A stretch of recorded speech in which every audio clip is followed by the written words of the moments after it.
Another crazy week in the NFL offseason for training camp. And right after this week, there is no more training camp. It is preparing for week one. We're going to drive or draft an NFC best ball championship draft. We're going to talk about everything that's going on around the NFL right here on Player Profiler.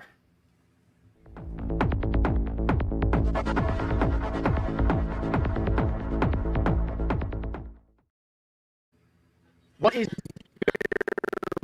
Profiler Nation? It is Pete over here with Coach, aka Jeremiah, and we are back. We have made this a weekly thing where we draft a $150 best ball high stakes NFFC fantasy football draft, and we're super excited to come back. Ironically enough, Jay, we get the 111. The draft is about to start and kick off in about 5 seconds here, so we're right on time, and we are ready to roll. Any questions you have, drop them in the chat. Me and Jay will get to them. But Jay, we're here at the 111 spot, and I really don't hate it because the corners are my favorite spots in the draft this year. Back end, front end, and then with NFFC we get the third round reversal. So very very much love this spot here, and we feel pretty comfortable because we've pretty much drafted out of this spot a couple of times now. And the nice thing is you get to take advantage of people's mistakes. There's going to be somebody who reaches in front of us and provides value and opportunity. It'll just be a matter of, do we want to get a little bit more of a unique build? Because as you mentioned, Pete, this is our third time at the 111. So it offers opportunity for us to do something different. Speaking of doing something different, get over to the NFFC, okay? Exclusive promo codes that we have at Player Profiler. First time drafters, use promo code first time 100 during your registration for $100 off any initial entry fee, $150 or more. So there's other codes out there for the NFFC best ball entry. Profiler 15, $15 gets you off of the $150 entry. So there's a bunch of different codes out there, and we'll talk a little bit about the contest as we go, because this is best ball championship, $150 entry, 12 teams, 30 rounds, third round reversal. So it's an endurance marathon. We're drafting done. It's best ball. This is it. This is a squad. We have to have forward thinking, tracking your cumulative points across all 17 weeks. In the top three, Pete, you want to build some bankroll. Top three per league get paid out. $800 goes to the first in your league. Grand prize, $30K. Prizes based on 230 leagues, 2,760 teams. Deep 30-round rosters let you hoard those late round upside plays, boasting elite yards per route run metrics, all the things that you can offer here. And as we have, the draft is pretty chalky to start. Gibbs, Bijan, Jamar Chase, a little bit of an injury scare, but we don't see much of a scare for Jamar Chase. He's still at the 103. And then we see Amon-Ra St. Brown go at the 108. Just your thoughts on the initial rollout of these first 8 picks, Pete? Yeah, not too much. I mean, Jamar Chase, he's probably going to miss, a couple, maybe a week of practice or so, and that's to be expected at this point. We do have, draft data for you guys that we'll go over. You are up. That's been from the last week or so. Let me take the sound effects off on the draft. That's a rookie mistake there. We have draft data for what's been going on in this format the last few days. Ashton Genty still has an ADP of 10.7. We'll talk about where he's kind of slipped or where he's gone. I've pretty much started with James Cook in a lot of these drafts in this position, Jay. We got 28 seconds here on the clock. It is a start 3 wide receiver draft. Looking at some of these receivers, I don't really love CeeDee Lamb, Justin Jefferson in this spot. We do have Genty, Hampton. We do have possibility of going with Kenneth Walker here. I don't really like the running backs too much either, so I'm kind of pigeonholed here. I'm going to end up just shoot my shot. I'm going to go take Kenneth Walker. I know there's been a little bit of talk. He has somewhat of a foot injury, but they're saying that it's really just swelling on his foot from the cleat that he's wearing. I don't mind taking Kenneth Walker here. I've advised people that I'm good taking him and Chase Brown on the 1-2 turn if you have them, if Cook doesn't fall. Cook in this scenario does not fall, and we set ourselves up again. I've my favorite thing to do, especially at the back end here, is anchor down with an elite running back in the first round or the second round on the turn, because with the third round reversal, Jay, we get the top of the third round. So there's still usually a very nice receiver that's going to fall to us. Maybe it's an Emeka Egbuka. Maybe it's a Malik Neighbors. We've seen that time and time again. Speaking of Emeka Egbuka, Justin said, how are we feeling about Egbuka's toe? I took him at the 4-5 turn in redraft, but it's got me a little nervous.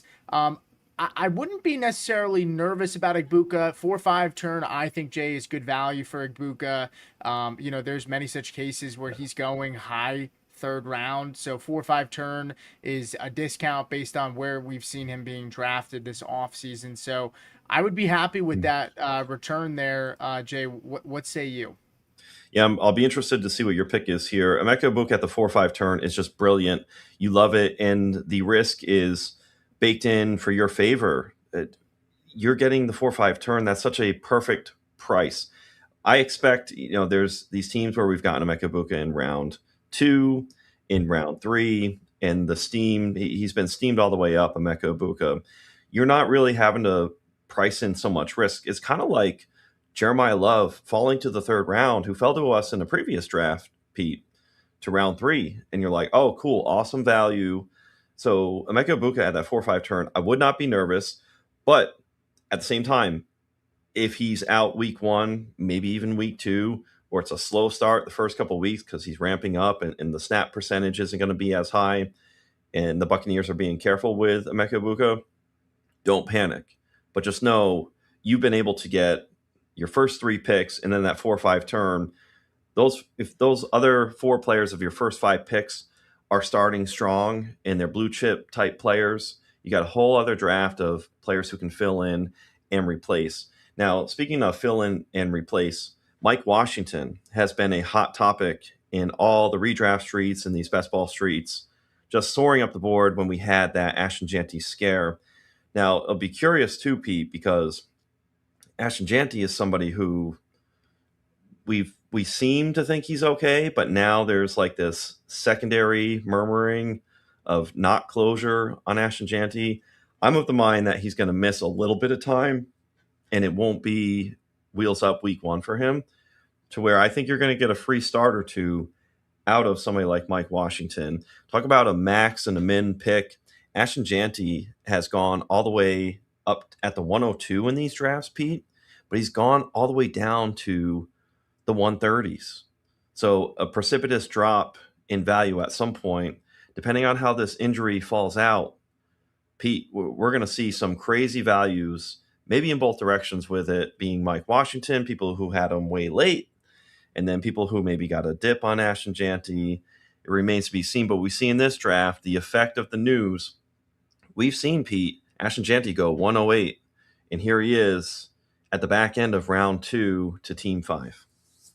Yeah, and looking at the recent ADP of just these guys, so Mike Washington in the last 4 days in this contest went from the lowest he's gone is 180 and the highest he's gone is 115.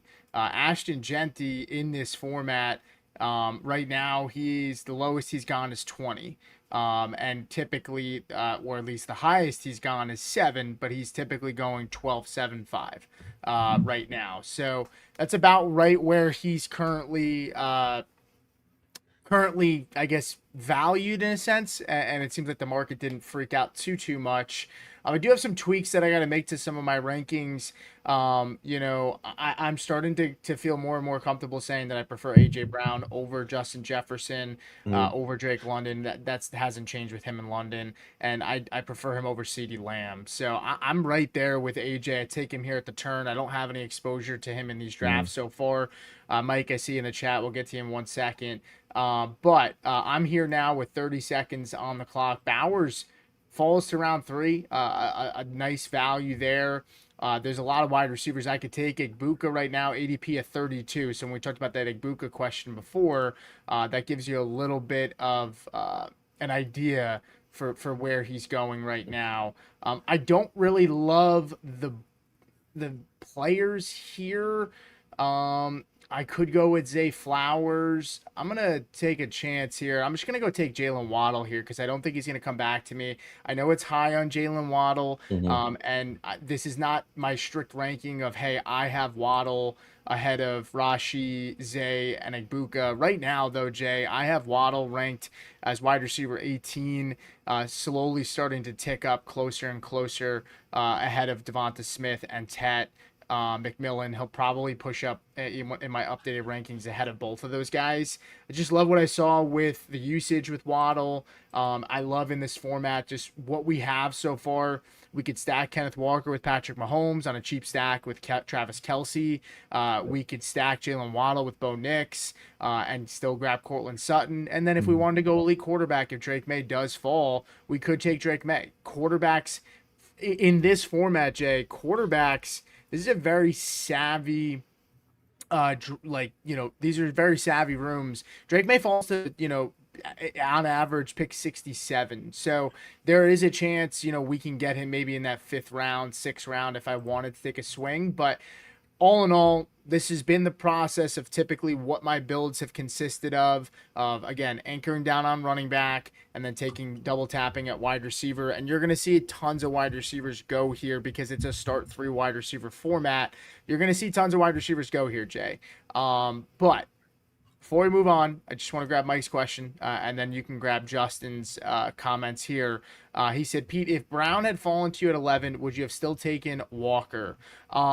I still would take Walker. The injury scare hasn't concerned me, but I will say prior to early this month, I had Chase Brown ahead of Walker. I know I did a show with Jay a couple weeks back early to begin the month, and I had I had Chase Brown ahead of Walker, and my thoughts on it have changed a little bit.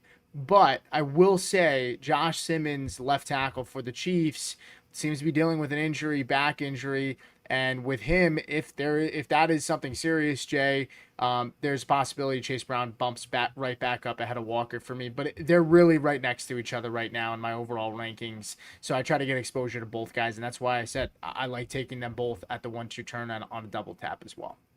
And you put your foot in the water, and you have Chase Brown. Put the other foot in the water with somebody like a Kenneth Walker. In these high stakes, you like having just a little bit of a disparity in all your players, where you're dispersing a little bit of your rostership. You don't have to go full portfolio. I mean, every team, well, a couple teams that we've gotten Jonah Coleman. A couple teams we've gotten Casey Concepcion. There's been a couple blue chip players that we like at different prices.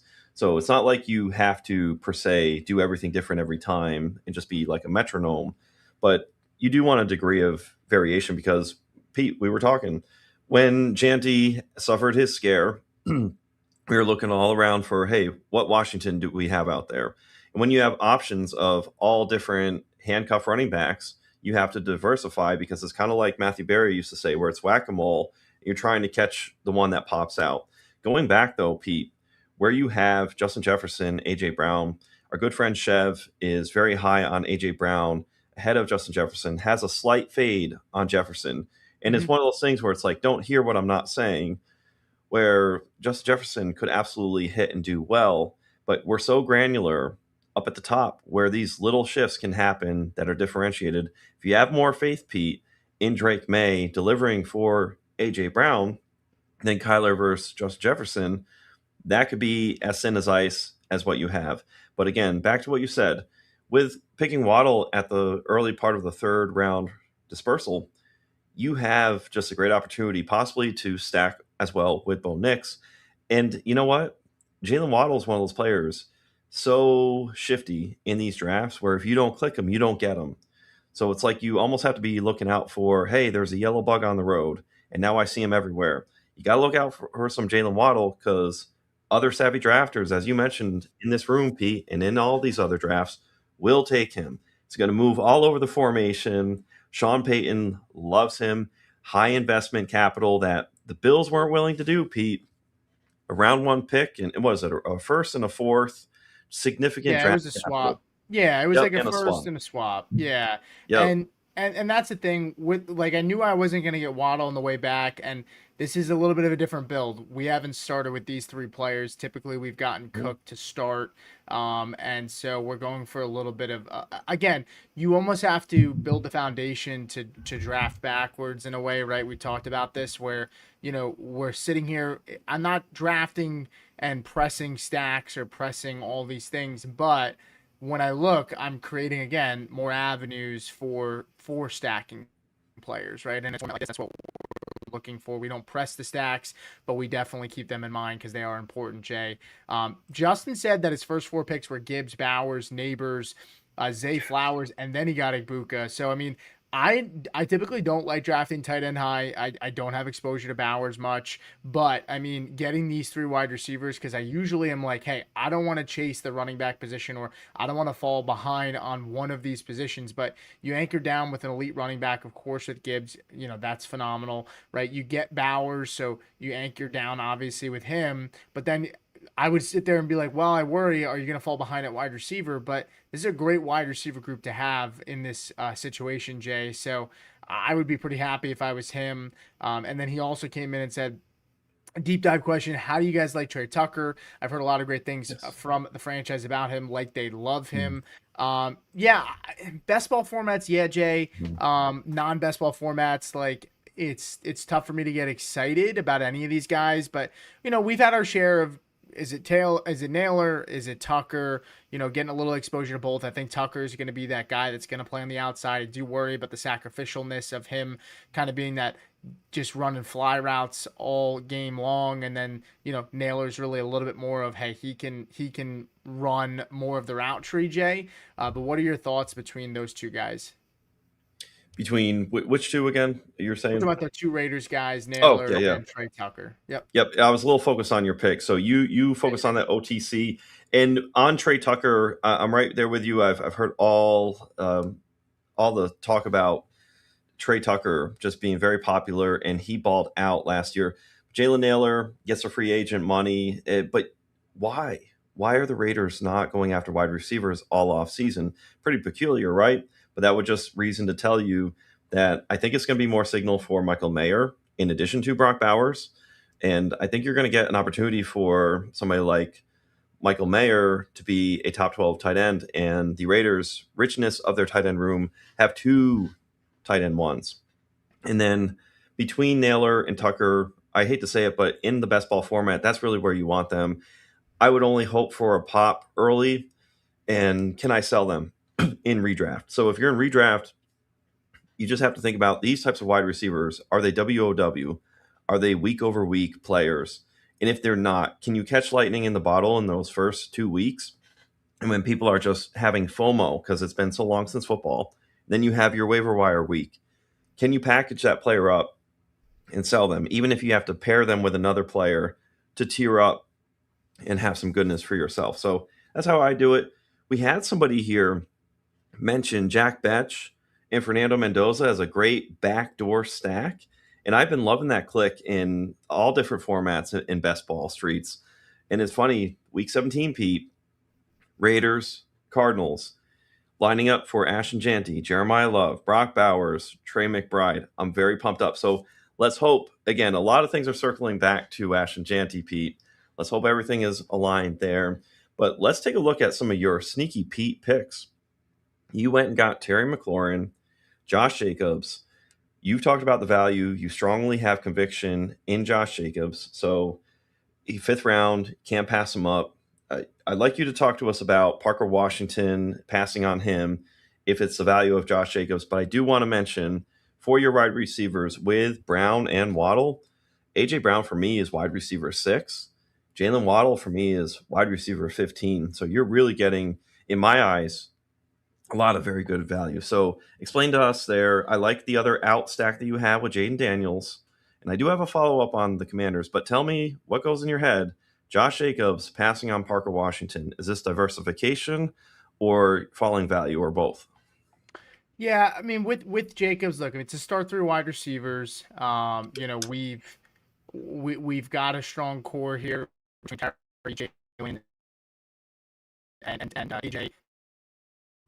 So I'm happy taking it what we've fallen into is when I've done this, it's usually been quarterback here at some point because a guy falls to us that we like. We took Josh Allen a couple weeks ago, right? And then we ended up taking, we ended up taking Lamar Jackson because we had Zay Flowers. We ended up taking Jackson Dart later. So, this is one of those where, hey, like I know you can wait on quarterback in this format in this draft. Greg, what's going on, man? Good to see you. But I know I can wait on quarterback in this draft. And so I've allowed myself to say, hey, if Drake May happens to fall to me, cool. Is it probably going to happen? I don't think so, but it very well could happen. It wouldn't surprise me. Jaden Daniels is still on the board. I can stack him, and then if all else fails, if those two guys don't come back to me, I'm not worried. I still have the opportunity to grab Bo Nix later. So taking Jacobs, I'm not. I mean, look, with Josh Jacobs, I don't think a suspension's happening. And with Jacobs, I think if there was no suspension talk at all, if none of this happened in the offseason, Jacobs is probably going right behind Derrick Henry in the second round. He's a 2-3 turn pick. And so if that, and then obviously there's been the Marshawn Lloyd where people have gotten excited about him, and that's fine. Like I have Marshawn Lloyd. I think he's a top handcuff right now in fantasy. I think he has some standalone value potentially too. But overall, like I like Marshawn Lloyd a lot.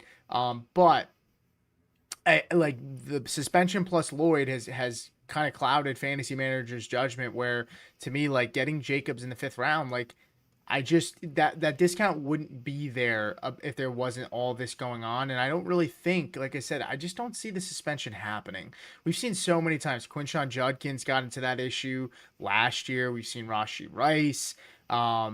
Josh Jacobs. I'm not a lawyer, but it seemed like maybe there's more evidence here. I don't know. I can't really speak on it, but I'm gonna take the value on Jacobs all day, and I'll live with it. Right? I think there's risk reward in everything, and for me, Jacobs is totally worth the risk for the reward and the payoff that we're going to potentially get here. But it was hard to pass up. I mean, look, Terry was the tough click, and obviously Drake May goes there. That was the one thing I was going to say. I was looking. I said I don't see Trevion Henderson go yet, and then once I saw the click on Henderson, I said maybe there's a chance they take May and Henderson, but it's fine.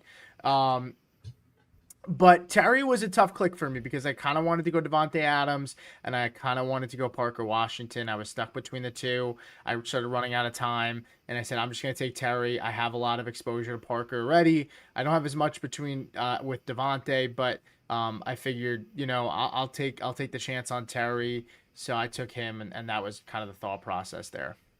Hey, you love to see it. And Trevion Henderson, Drake May, a cool, neat pairing, neat stack share where you maybe account for quote unquote all the touchdowns. And if there's a touchdown pass connection between Henderson and May, it's going to be unique, diversified. I love Jadarian Price going at the 6-1. Going back to your spot just before you were able to get Josh Jacobs, somebody went with DeAndre Swift. With Monangai out, Swift is looking like a superb pick.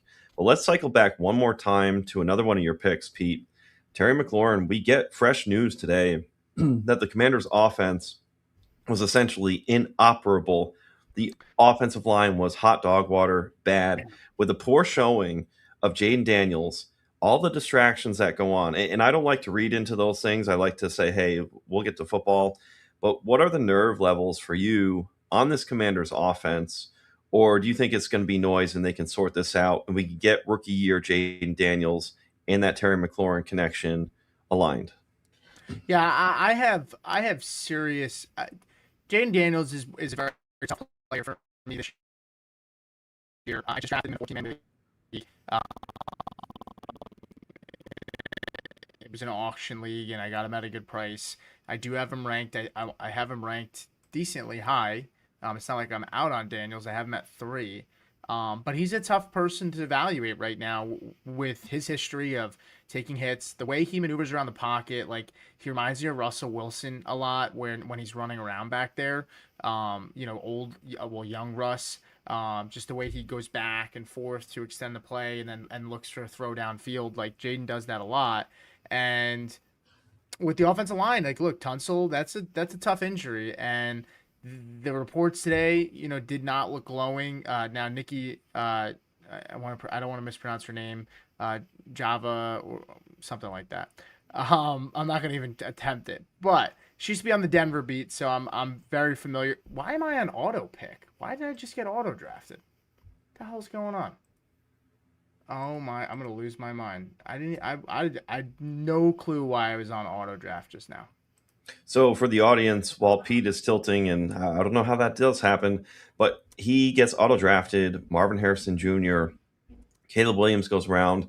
It'll be interesting, Pete, to see who goes at the turn with Caleb Williams here for your next pick. Is there any idea that you have for Marvin Harrison to pair with anybody else? You're not going to have, of course, Jacoby Brissett. Jeremiah Love is long gone. Trey McBride is gone. Have you been drafting any Marvin Harrison? Maybe this is a accidental gift from the fantasy gods. I saw a recent beautiful catch, and basically the note and thought and theme that came out of it from Marvin Harrison Jr. was that he's getting his confidence back. And a confident player like Marvin Harrison Jr., to me, he's really a momentum player. Once he starts stacking wins, the pressure comes off, and then I think he pushes and maintains that pressure to push down failure and push up success. But I think when he gets into a rut like he has the first couple of years of his career and it hasn't fully taken off, I do think between the ears, Marvin Harrison Jay, Jr. does get in his head. I'm gonna stop you there for a second. Yeah. So the nice thing about the NFFC is they have a really, really good admin team, so they just rewinded the pick for me. I wanted Sutton, so I was able to contact them in time, and they just rewinded it back. So Incredible. Hey, yeah, just a couple weeks ago, Pete, we had the team admin team there helping out, supporting, and somebody had not shown up to the draft, and they were just on it. And it might have been two people, and they got him in there, and it worked out, and it happened. So hey, there goes Marvin Harrison. Maybe that person was tilting. So the right thing happened. Okay, and the analysis you got out of Marvin Harrison Jr. But I like the idea of you now have Waddle and Sutton. Is it a layup stack here for you to go and tackle Bo Nix? it is. I don't know that I need to take Bo here though. I can probably still wait. I think he's going to get taken. You think so? Yeah, look at all the quarterbacks who've gone. I don't think he comes back to you. I'm gonna push it. Okay, push it, and it'll be fun. It'll be fun to Push. see because I'd love to see him come back. Yeah, I'm gonna push it. Who are you going to And go? you know what? I'm gonna push it, and I'm gonna go ahead and take RJ Harvey. I know, I know. Ooh. RJ Harvey. What a drastic change from your draft last week to my draft this week. Uh, and this is something that we can talk. I think we can talk about here because it'll be fun. Yep. Because you know he last week for those that did watch the show, and I'm looking at the chat that's going on back and forth in the actual draft room. So sorry, I'm a little distracted. But last week, RJ Harvey was the last running back for the Broncos selected, and he went off the board at like pick 120. You passed on him for Jonah Coleman, Jay, and I thought it was a mistake in real time. But thoughts on your position with Jonah Coleman? I'm glad to give mine, but I'd love to hear your thoughts. Harvey obviously catches the nice touchdown like a Yeah. day or two after on the Yep. wheel route, flashes that, and I think the fantasy community kind of wakes back up a little bit on Harvey, and it's like, holy crap, wait a minute, this guy had Yep. 12 touchdowns and was a second round pick for Sean Payton last year. Maybe there is something still there with him. So just your thoughts Yep. on Harvey and the Coleman situation, because if you're looking back on it, you took Coleman ahead of him, and Harvey was still there at like 120. Would you have, looking back, would you have changed that, or do you still feel pretty firm on your positioning? From my positioning, because my full position is I'm all in on the Denver Broncos backfield. Our very own podfather, Matt Kelly, he's all the way in on some J.K. Dobbins in dynasty formats. And I think he's coming around big time on Jonah Coleman. But the idea simply is going back to, and this is what's so much fun about doing content, Pete. One of our first shows you and I did together over on our Dynasty channel, we were talking about sells and buys and most common trades. I think it was Dynasty Stock Market, and it was RJ Harvey. And I was kind of seeing him as a sell. You were seeing him more as a buy side. And the one thing that got me to not liquidate of RJ Harvey in my Dynasty formats, and the other thing that kept me getting 13% RJ Harvey in best ball formats, is the fact that you don't want to miss out. Whoever hits for the Denver Broncos backfield, you want one of these three. Maybe it's two of these three. So I have the holistic philosophy of, if I'm picking one, I'm not picking against the other. I'm picking more for what can happen for my team. So I love the Denver Broncos as an offense in entirety this year, but I really enjoy that backfield, one of the top O lines in all of football, Pete. And I will say, depth chart wise, today as it is, it's J.K. Dobbins, it's R.J. Harvey. Coleman is going to get some deference and love from the coaches. But week one, I don't expect Jonah Coleman to be the guy. So it's more of a predictive bet in a bigger tournament where I'm going to get a huge payoff league winner because Coleman can fit both roles, Dobbins and Harvey, the pass catching, the rushing. And funny enough, redraft season, Pete, I know we love some redraft. I just had in a 0.25 PP points per carry. I said PP. In points per carry, 0.25. I took Harvey and Coleman with the idea, hey, I'm going to scoop up the entire backfield. I did the same thing with Price and Charbonnet. I didn't have to make that decision in a closed 12-team league. I don't mind at all handcuffing. And actually, I was listening to Theo Greminger. Shout out to him. Theo was talking about the concept recently of stacking with running backs, not being afraid to have two backs on the team. And philosophically, if RJ Harvey and Dobbins or RJ Harvey and Jonah Coleman, Pete, play different roles, why doesn't it reason to, you want one guy on the team maybe week 15, you want the other guy week 16, because it might be a different game flow and structure script. So did that Yeah, answer your question? I it did. I still disagree in that I love Theo. I think in a best ball format totally makes sense, but I just know like sometimes, off season we think a lot about strategy, we think about all these things, but then sometimes we're not physically feeling it when because we're not in the season, and like that struggle of like which one do I start on the same team is miserable. If you had Kenneth Walker and Zach Charbonnet last year, you were miserable, absolutely miserable. Like it was not a fun experience. I mean, it could work out, not saying that Blake Corum, Kyron Williams, that could absolutely work out this year, but it's just a matter of like the not knowing when to start sucks. Now it's nice if you're like, hey, I'm just cuffing my guy, and if the starter goes down, I then there's less competition, and I have the backup who I think goes and gets that full role and doesn't have anybody really strong beneath him really nipping into it. But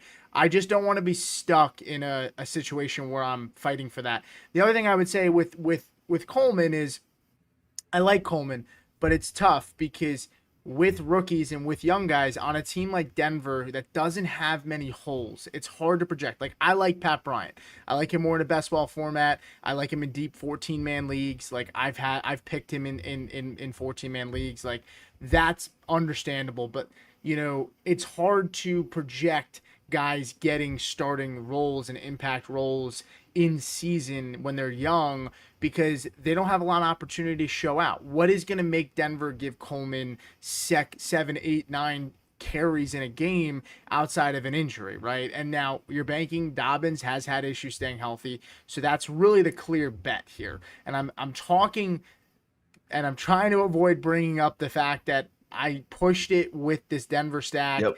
and it's getting close. So we shall see. If it doesn't happen, I still have some pivots, so we'll be fine. But that's just my overall thoughts on the Harvey, all this whole experience with Denver. I think people have jumped the shark a little too much on Coleman. I like Coleman, but it's just one of those things. If you draft a guy like Jonah Coleman in redraft, I get Bo Nix for the audio side. If you draft Jonah Coleman And his ADP is now pushed up to the 130s near some of these other guys that could be useful, right? You're now stuck saying, I spent decent enough draft capital on this guy, and he's going to be a complete zero for me until Yeah. halfway through the year. I'm okay with doing that with guys like Travis Hunter or guys later on, in my build, but it's really, really hard to justify for me having those and owning those roster clogs so far. I also got to say, there is a player. So I get to get Bo Nix, so we stack Denver. We're good there. I get the stack. We got Cortland Sutton, we got Harvey now, and we have Jalen Waddle with Bo Nix. So that's good. There's a player though. I don't want to jinx it. There is a Okay. player that is very close to falling to me, and I would be ecstatic if this guy comes back to me here. Okay. I'm not going to say the guy's name until you're on the clock. Let me do one guess, Yeah. and then you can tell me if I'm wrong. Is it Casey Concepcion? No. No. No. No. Ah! No, man. Okay, fine. It's good. We got to Sam Laporta. we got to differentiate. Very good job, Sam Laporta. Great pick. Love the build up. I was in suspense because I'm like, hey, what's the pick going to be? Pop. I'll just say one last thing to tie Yeah. that Yeah. up, and then we can run to our little ad break. Yep. You go to about round 10, and I'm willing to bake in that risk, that upside, just because at that point, especially in a best ball format, I'm fine with taking stabs. And the funny thing about it, though, is we're going 30 rounds here. When we get to guys who are in rounds 25, oh, there goes Concepcion. So we were right on the nose on that. When it gets to about round 25, you're sitting there like, damn, can this guy give me 1 or 2 weeks of some kind of pop? But let's hear from the Podfather regarding NFFC. The NFFC, my favorite high stakes fantasy platform. Why? Third round reversal, Kentucky Derby draft slot allocation. So it's a lottery based system where you can put in your preference, where you want to draft. It's full PPR. There's 3 receivers. It's the best place to play fantasy football, especially for high stakes. And now they've combined with the FFWC, they have a lot more contests to offer. In fact, they have the Double Crown bonus where you can join the NFFC Primetime. And if you win that, 300 grand. You can also join the Circa World Championship, and that's 200 grand. You win both, you win $1 million. So go to playnffc.com/profiler and check the show description for a number of promo codes you can use. First time 100 to get $100 when you sign up, but also every time you sign up for a new contest, we give you codes to use to get discounts on those entry fees as well. Thank you to the NFFC. They make our podcast network what it is.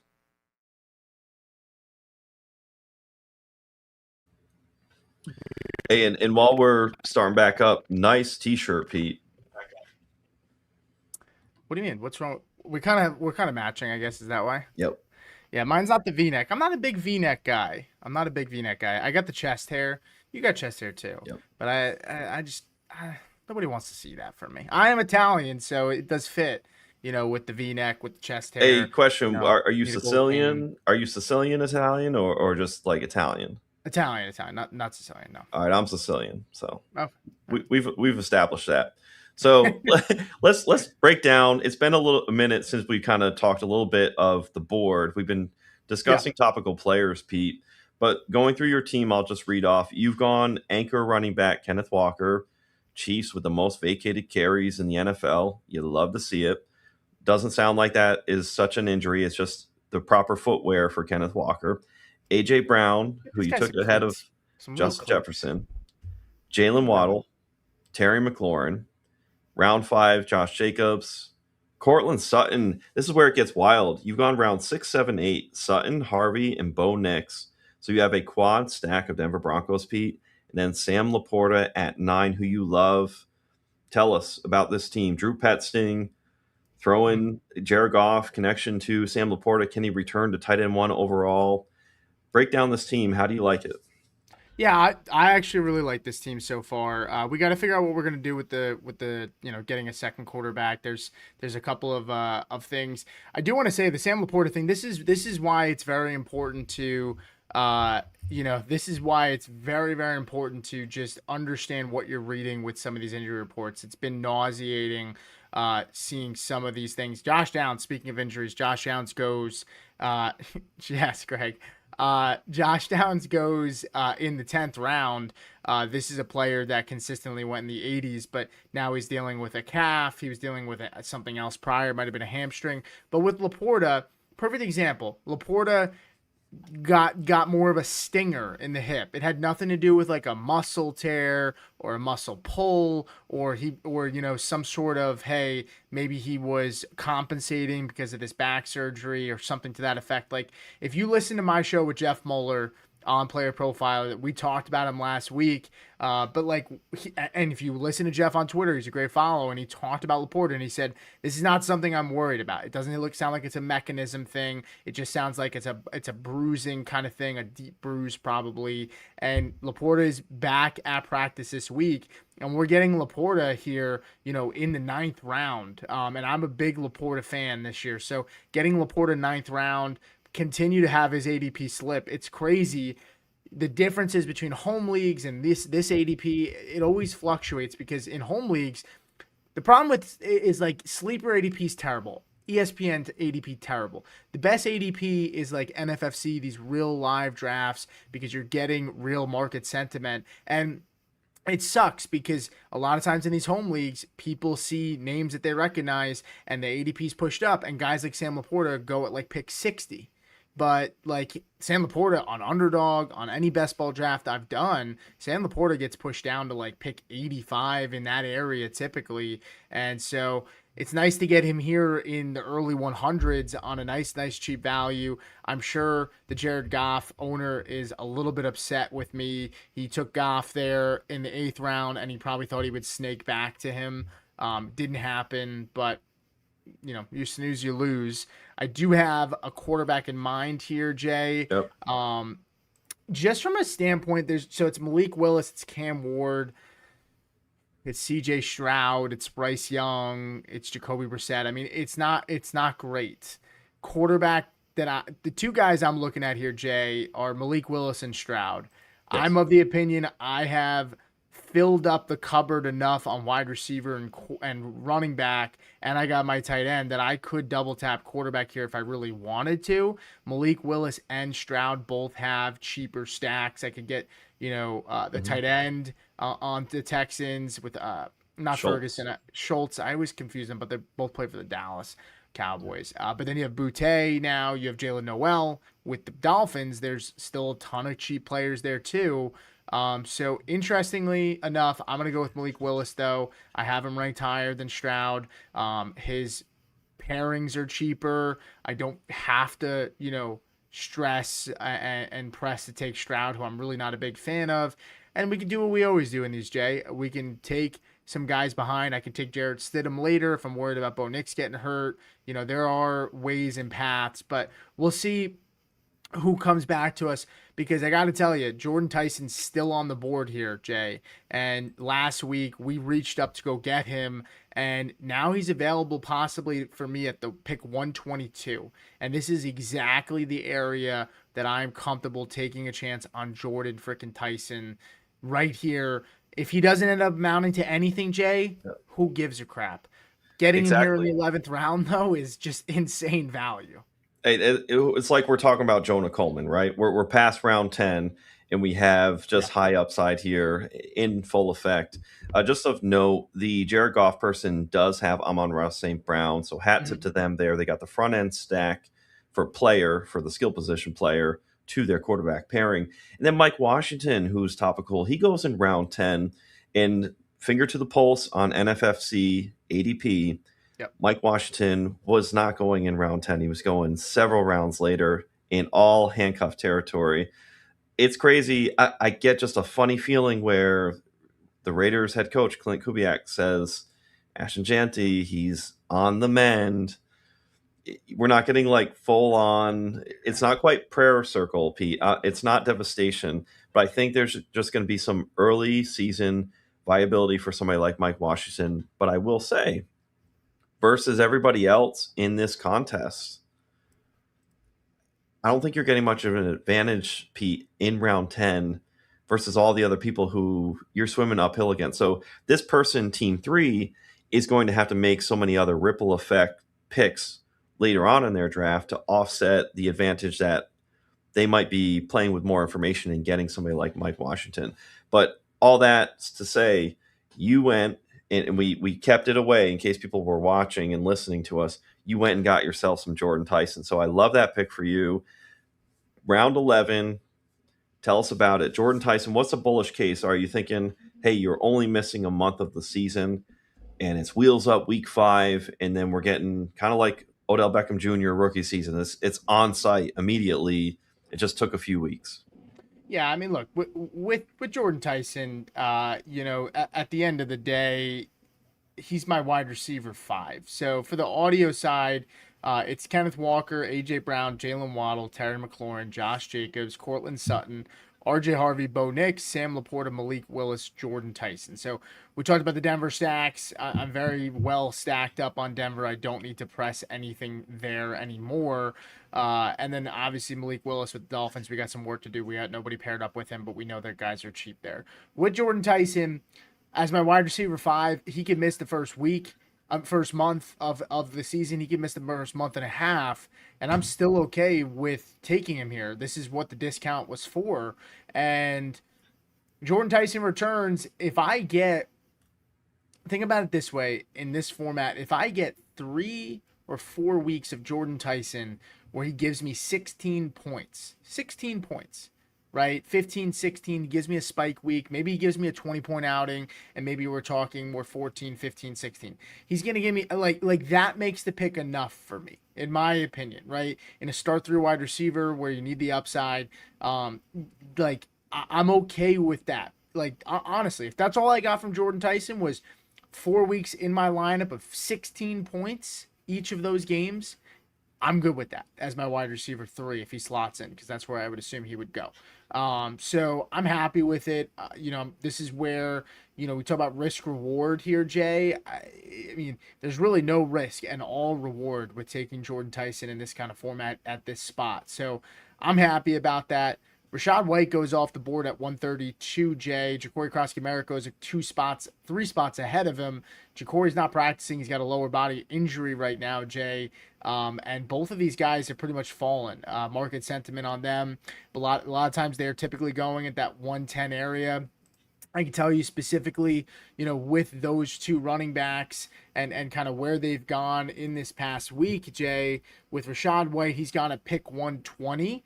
So he's fallen 10 spots here. This is actually the latest he's gotten drafted in the last 4 days. 126 was the most recent latest he's gone. And Ja'Cory Cross-Merritt is going at 117.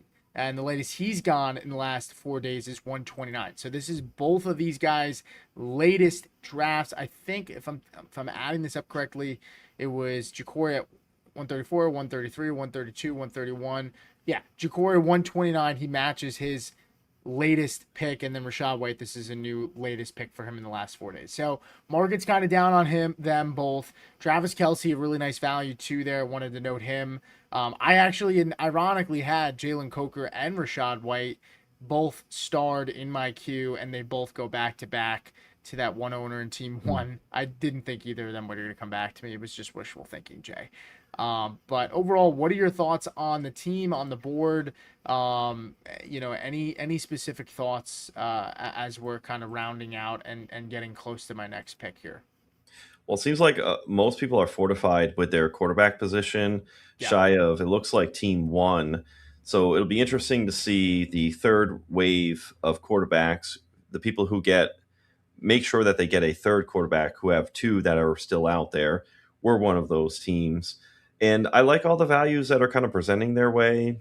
Take Travis Kelce going in round 11. You had highlighted and pointed that out. Travis Kelce, Pete, if he gets 5 more touchdowns next year, up to 10, which is absolutely attainable for somebody like Travis Kelce, a regression in that favor, another 30 points, he would have been the tight end 2 in fantasy football last year. So Travis Kelce, great pick. I kind of have him. I think I have him either 9th or 10th in my rankings. It's 10th. I have him 10th in my redraft rankings. Yep. And my thought being, he can easily creep into the top 5, just hitting the marks that he had on targets. and his receiving yards, and just those touchdowns can manifest such a better finish with Eric Bieniemy coming back. It'll be very interesting to see how it runs through. We like it for our team, Kenneth Walker, and then this person's team and Travis Kelce. We did have one question from Greg in the chat, though, and I think it's a good topical because of where we're at in this draft. Do you have a set amount of players in each position in mind in a best ball draft? So for this NFFC, we have 30 rounds. We'd like to get 3, maybe 4 quarterbacks, probably about 3 tight ends. And then we've been working on our defense and kickers, Pete, where we definitely want 2 of each, maybe 3 of one being the defense, or 3 of the kicker and then 2 of the defense, just a pendulum there. And then I would just venture to say it's about 50-50 even split the rest of the way between receivers and running backs. And depending on how you like to do it, if it's a 3 wide receiver format, and let me know what you think too, Pete, if you want to reinforce any of this. If you get enough early on receiver, it gives you flexibility in those last 15 rounds to really chase high upside cuff running backs, because the most direct handcuff type of position shy of quarterbacks, which can happen as well, is a running back position. We can try and say it's going to be Isaac Tesla for Jameson Williams, but it's not as direct, Pete, as Kamani Vidal for Omarion Hampton. So a little bit of what I said. What do you think, team build wise? Did I cover it pretty well? Is there anything that you want to enhance or clarify? No, I think you covered it pretty well. And a lot of what you shared is similar sentiment and strategy for me. So yeah, we can move on there. I do want to note I did just get Jonah Coleman. So I was nervous he wouldn't come back to me. All this talk about Jonah Coleman, and we were able to get him back to us. He goes at the very close to the end of the second round. Our first defense goes off the board here. Some guys on the board at running back: Jay, Tyrone Tracy, Aaron Jones, Keaton Mitchell, Woody Marks is available. I do like Dylan Sampson a lot. This may be the time to take defense, though, with the way the board is going, Jay. It feels like the board right now is feeding off of each other. We saw all these quarterbacks go off the board. Yeah. It feels like it may be time to hit the defense. And typically we don't draft defense that high, but I think we may have to go that route right now. Do you want to go all in Broncos? If you have the Broncos run game and their defense, there's correlation there from a DFS angle. Yes. Yes. And we swear that's the last pick. Pat Bryant will not get selected no matter what. Maybe. We'll see. We'll see. The only thing we'll have to look out for is bye-week diversification on the defensive front. And then I think we're looking out for team build, a 3rd quarterback who we think is viable.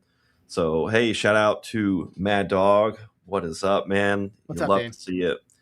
And I like where we went. The seal was broken. We're on the front end of a run. A 3rd defense is now gone, Pete. So yeah, I like the way we're going.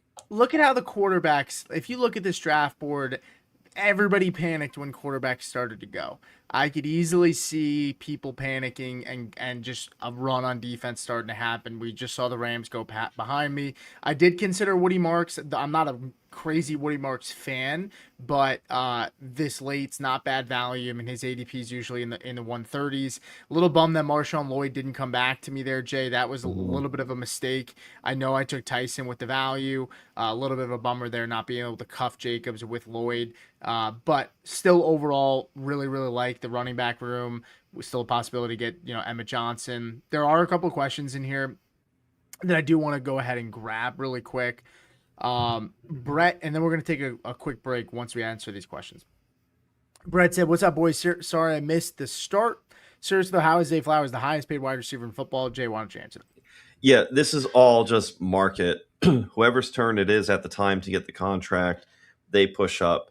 So you have to be ecstatic. Like when Alec Pierce got the bag, so many receivers who are either at his level or supremely talented higher were just ecstatic. This is all a market thing. Don't look at it as the top paid player is necessarily the best player, but they're pushing market. this team kind of sucks. Well, we can dive into that a little bit in a moment.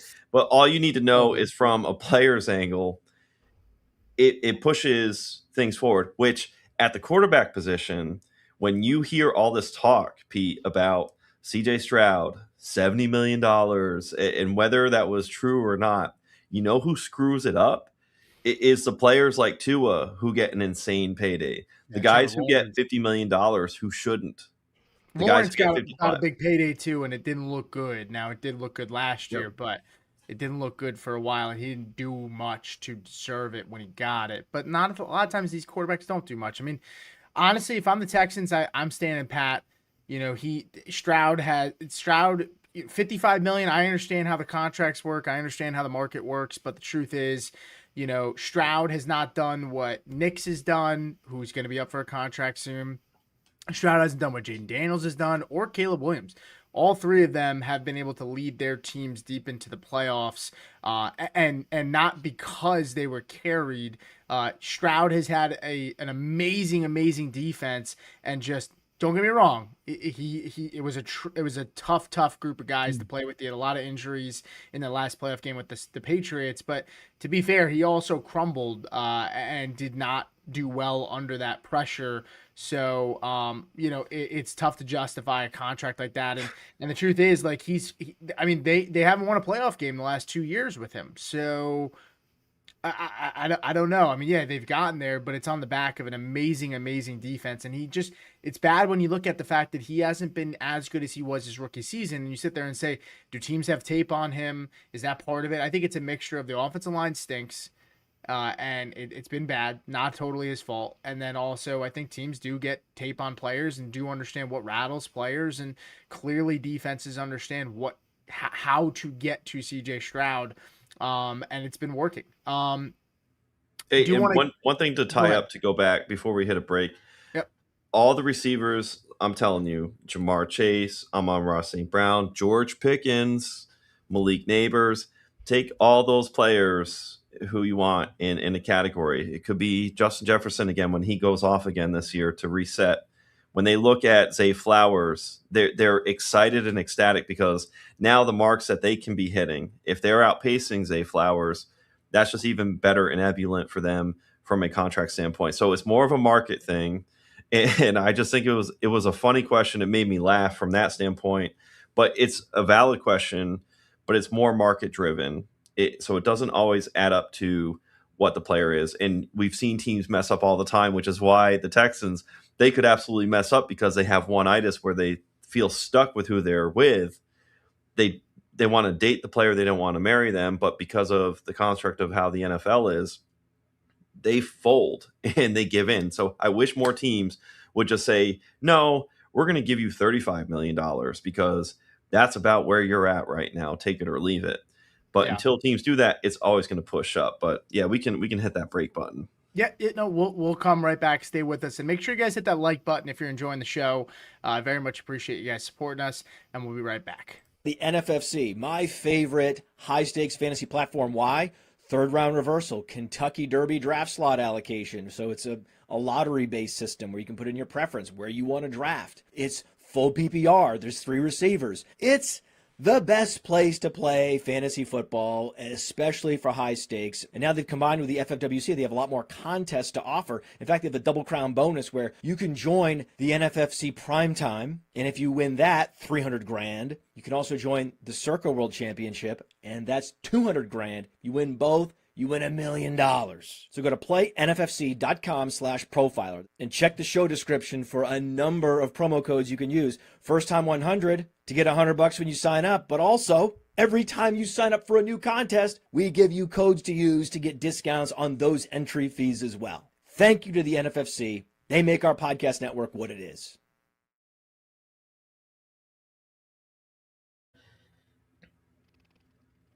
Hey, Pete, did you want to talk about, let's just, for the audience, read off how ass this team is, right? Because this team is low-key ass, according to, who was it? What was their name? Shock Azulu 12. Shock Azulu 12 says our team. The Spocker Shocker. Yep, low-key ass. So can you read off this low-key ass team? It's all good. Yeah, so we got Nix and Malik Willis for the quarterbacks. Running backs, Kenneth Walker, Josh Jacobs, RJ Harvey, Jonah Coleman, Emmett Johnson. Again, start 3 wide receivers. We did cuff. Now Harvey and Coleman are cuffed, as well as Kenneth Walker and Emmett Johnson are cuffed. So we unfortunately did not get to cuff Josh Jacobs. And then a wide receiver, A.J. Brown, Jalen Waddle, Terry McLaurin, Cortland Sutton, Jordan Tyson. I mean, it's really hard to do much better in this kind of format at wide receiver when it's pushed up so high. So yeah, I mean, I'm happy with that. And then we got Sam Laporta and the Broncos defense. I like the team so far. There's a guy that I have in mind next that I'm gonna, slightly reach on, but I'm comfortable, I think, taking him ahead of his ADP. I don't know if he comes back to me because of the way that the draft board sets up, but it's going to be Adonai Mitchell. I do want to talk about AD Mitchell a little bit, Jay, because it looks like AD Mitchell has a firm grasp on this wide receiver 2 role. And I know people are going to sit here and kind of say, the Jets, they're ass, they're not good. Why would you want AD Mitchell? But the truth is, Garrett Wilson obviously dealt with that injury last year. There's really not much talent outside of Garrett Wilson, right? I mean, it's really just Garrett Wilson and Breece Hall. So if this offense, I gotta be honest, like the Geno looked sharp in that preseason game, going downfield like that. The offense looks good, and I've always been a fan of Frank Reich. I've always felt like he's gotten a raw deal. I thought he was dealt a really, really crappy situation when he went to Carolina to be head coach there. He was the one that wanted C.J. Stroud, and they ended up drafting Bryce Young. That was that whole issue that they had there, Jay. But so I think Frank Reich, I'm bullish a little bit. I'm getting a little bit more bullish on the Jets. Not over my skis on them because I still am behind on consensus for Garrett and Breece Hall, but I'm starting to move them up by rankings a little bit. But I do think AD Mitchell could be interesting. If this Jets defense is still not very good and Geno is competent and they're playing from behind, AD Mitchell could have some spike weeks. I mean, you look at what he did last year, like he did have games where, he gave us like some pretty good production with the Jets down the stretch. I think he had like 2-3 games there at the end. So AD Mitchell, I take him. Is it a little high? Maybe. His ADP is 190. That would technically have been before it came back to me. So I'm happy there. Other wide receivers that were available were like Trey Harris, Jalen Naylor, Juwan Jennings, Ryan Flournoy. I would have considered Trey Harris and Ryan Flournoy. Those were guys I thought about, Jay. But ultimately, I go with AD Mitchell. What are your thoughts on AD Mitchell? I know we keep saying we're going to go back to Michael, so we will grab Michael's question in a second. But what are your thoughts on AD? Yeah, and just so everybody's clarified, Pete is very willing to reach around on Adonai Mitchell. So just so you know, high on Adonai Mitchell is Podcast Pete. Yeah, I like that pick a ton. Look, last year I had like a 5-6 ticket parlay that hits for about $600. It was a story narrative ticket that I had where it was like Daniel Jones, 2 touchdown passes, Warren a touchdown catch, something on yards, and something on an AD Mitchell touchdown. And he throws the ball at the pylon. Heartbreaking. But maturity has just been the issue. I love AD Mitchell. I've got him in a couple spots in Dynasty. I've been clicking him in some best ball drafts as well. I love that pick. And Theo Greminger, shout out to him. He was mentioning something about the idea of Adonai Mitchell is probably going to be one of those first couple week waiver wire hits where, hey, he's going to hit and people are just going to bid up. You might as well draft 4. And the beauty is we have to think like redraft in this best ball format, Pete. AD Mitchell, we got to get him on the team already. We can't factor in a waiver wire. We have to play our perceived waiver wire. So we're predicting and hoping and envisioning in this team layout, Adonai Mitchell is going to hit for us. And if we can get the Cardinals East with the Jets this year, and Geno Smith can do what Jacoby Brissett did last year, so much is going to be good for both Breece Hall and Garrett Wilson. And then Adonai Mitchell, just that secondary shaving of a player who we don't expect. We just think only it can be top heavy on such a quote unquote bad offense.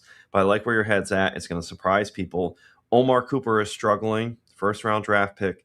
Very tough scene right now for him. It's not over, but it's just not really the best. And Kenyon Sadiq has been dealing with a hernia, recovering Yeah. from that. Hopefully that opens up the window for him as well. But in two wide receiver sets where the Jets are going to throw much more, and my God, it's not Justin Fields. This is just going to be so excellent. And you tie it all in great with Frank Reich.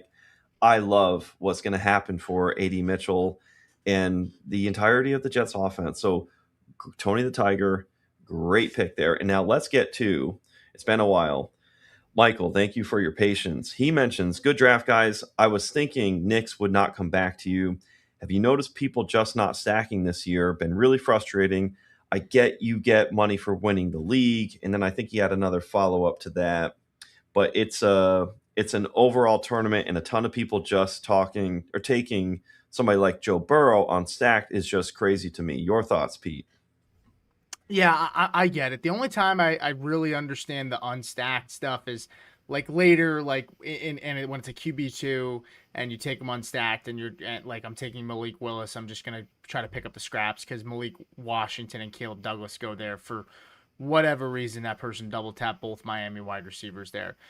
With Josh Allen, that's really the only other caveat. You take Allen and where DJ Moore has now been pushed up the board lately.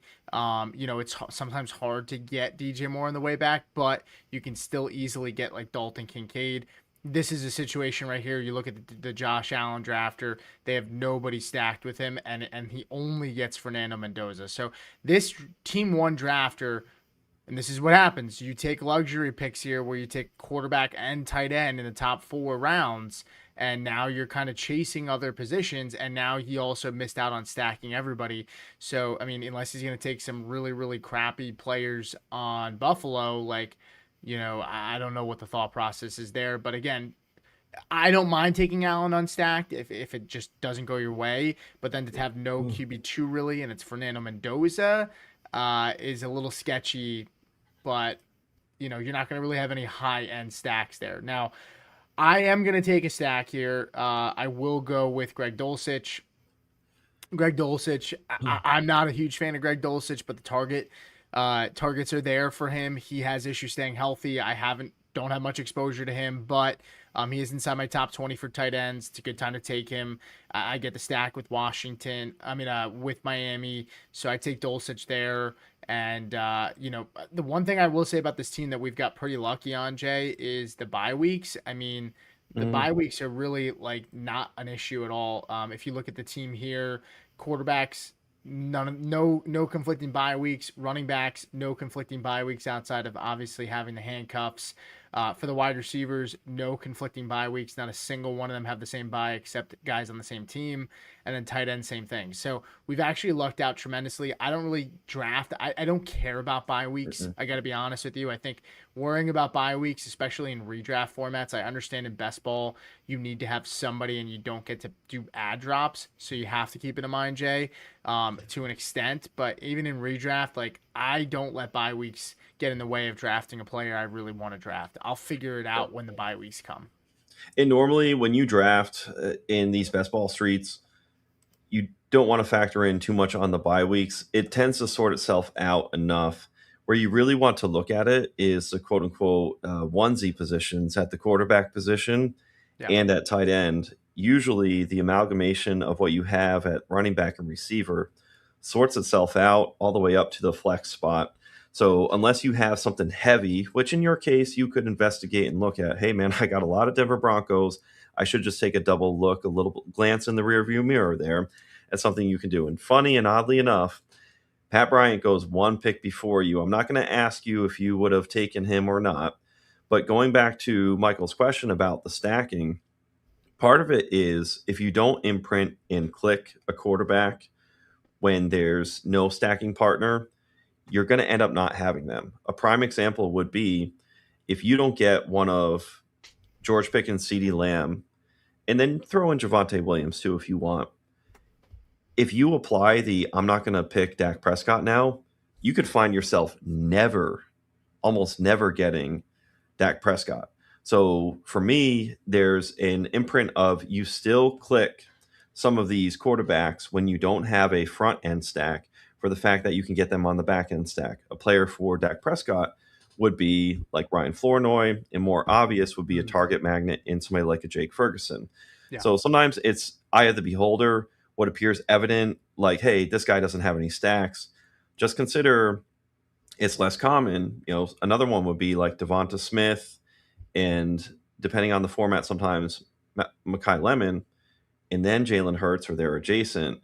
And you say to yourself, hey, if you don't have Smith or Barkley or even Mekhi Lemon, why go after Hurts? Well, you could go and get Dallas Goedert and get something unique. So that's my thought on that. Yeah.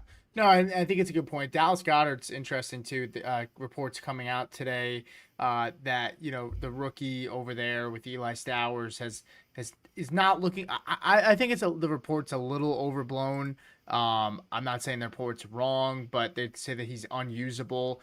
Look, Eli Stowers might not suit up for a couple of weeks to start the year, but overall we knew he had some concerns with his blocking, and overall they took him second round. I don't think that I don't think that they're sitting here saying we can't get this guy on the field. He's just not going to be good. They'll figure it out. They've had so much success with tight ends over there with Philly. Yes, we'll grab this question. Said thoughts on stacking tight end rooms in best ball, like the Chargers.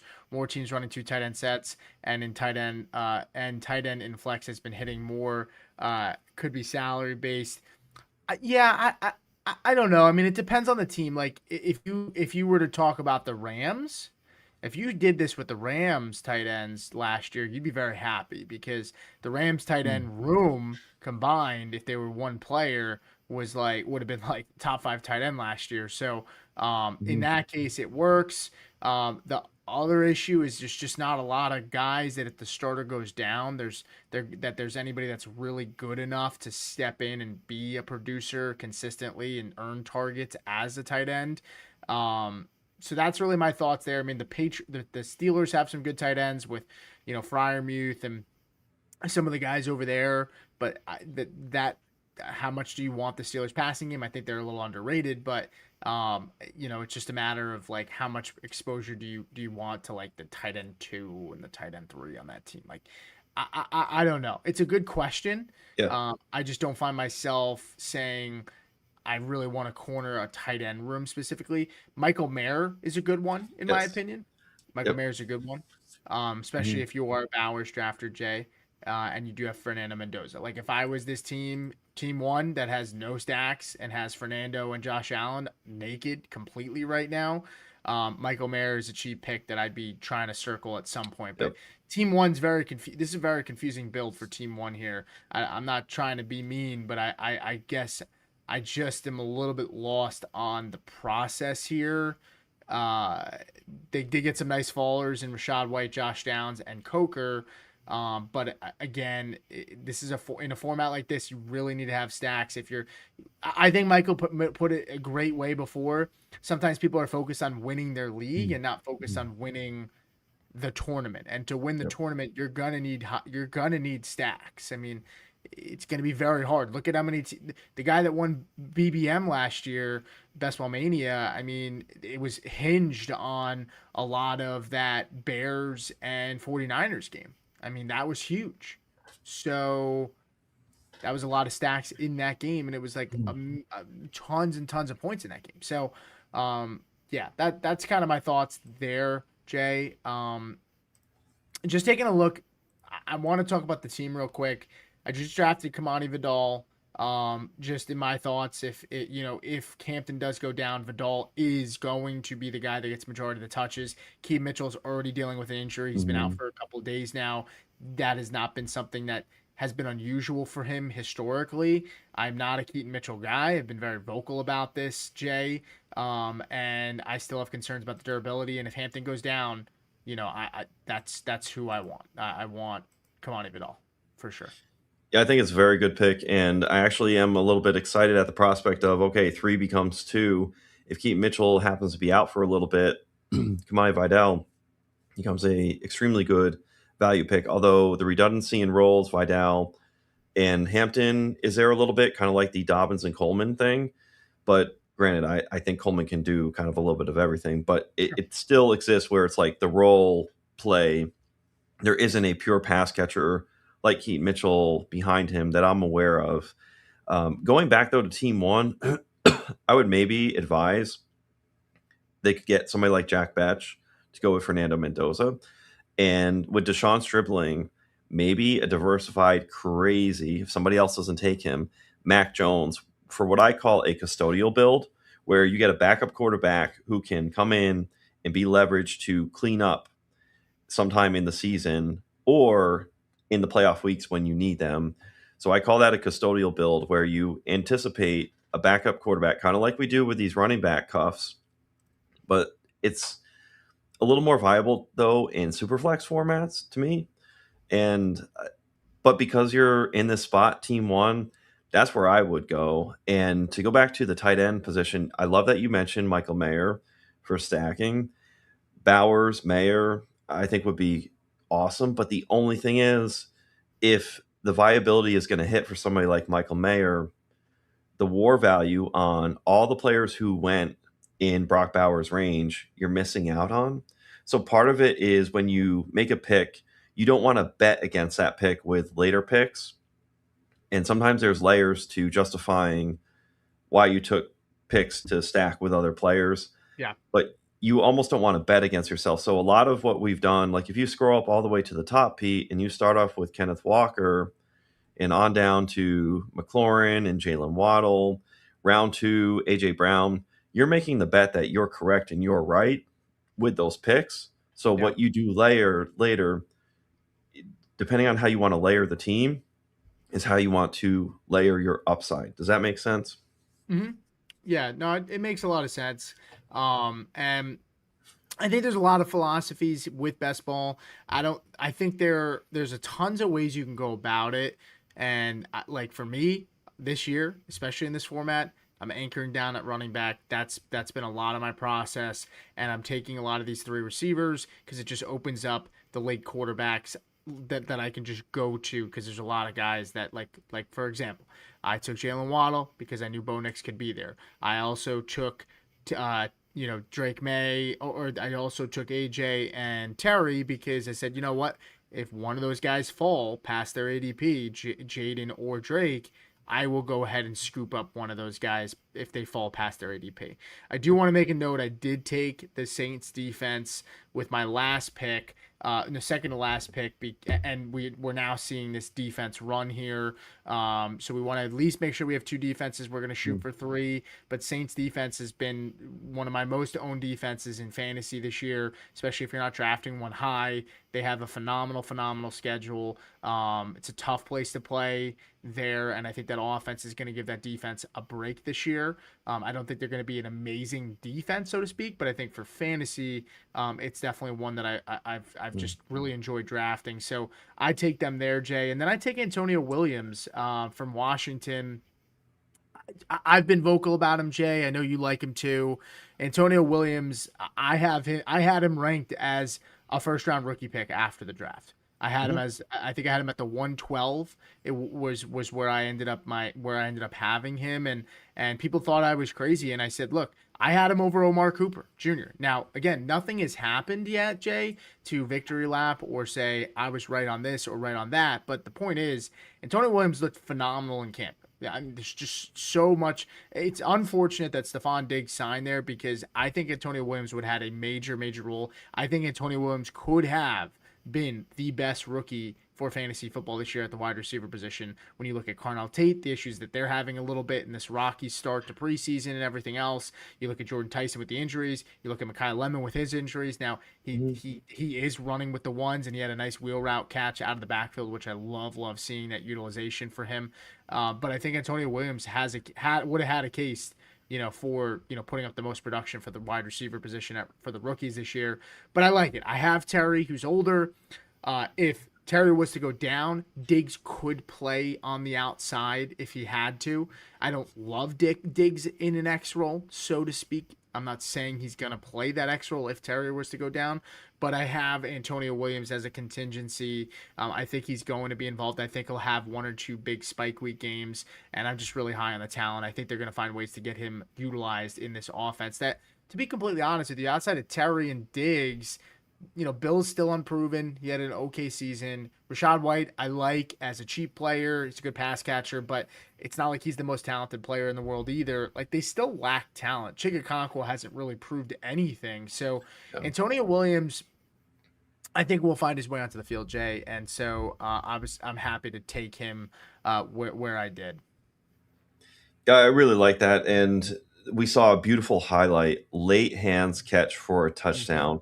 Defender draped on him, and the eyes didn't give away the ball, and the body didn't give away the ball. And that's something we see in some elite college prospects where we're tracking to the NFL, and a little less heralded. Maybe it's because Clemson has kept some players down with, their struggles the last couple of years, and still excellent talent. And I like the way you have the layered build in this Commanders offense. We had a draft recently where we had both Brenton Strange and Parker Washington, and the thought process being we have two key pieces of an offense. While it's not stacked with Trevor Lawrence, we have good pieces of a good offense.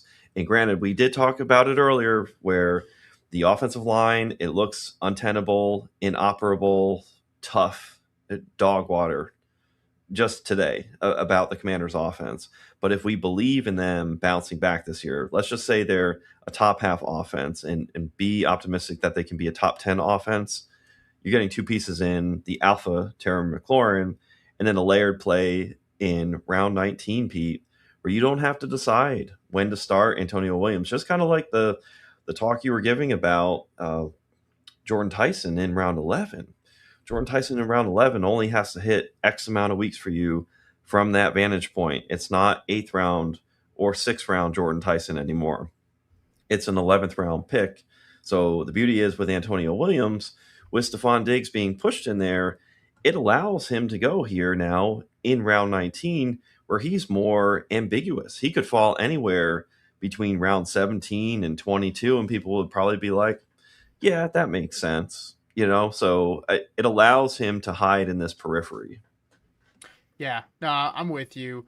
I just, by the way, took team kicker.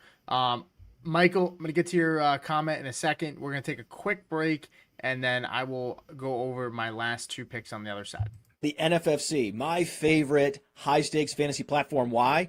Third round reversal, Kentucky Derby draft slot allocation. So it's a lottery-based system where you can put in your preference, where you want to draft. It's full PPR. There's 3 receivers. It's the best place to play fantasy football, especially for high stakes. And now they've combined with the FFWC. They have a lot more contests to offer. In fact, they have a double crown bonus where you can join the NFFC Primetime. And if you win that, 300 grand. You can also join the Circa World Championship, and that's 200 grand. You win both, you win $1 million. So go to playnffc.com/profiler and check the show description for a number of promo codes you can use. First time 100 to get $100 when you sign up, but also every time you sign up for a new contest, we give you codes to use to get discounts on those entry fees as well. Thank you to the NFFC. They make our podcast network what it is.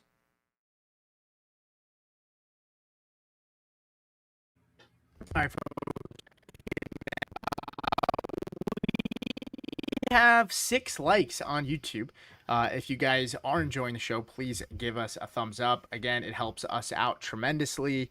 Shout out to NFFC for them sponsoring these drafts. Great platform. If you were watching before, I did get auto picked for whatever reason. I was on auto pick and I reached out to the admin in the league chat. Very easy. They paused the draft, they reversed it, and they asked who I wanted.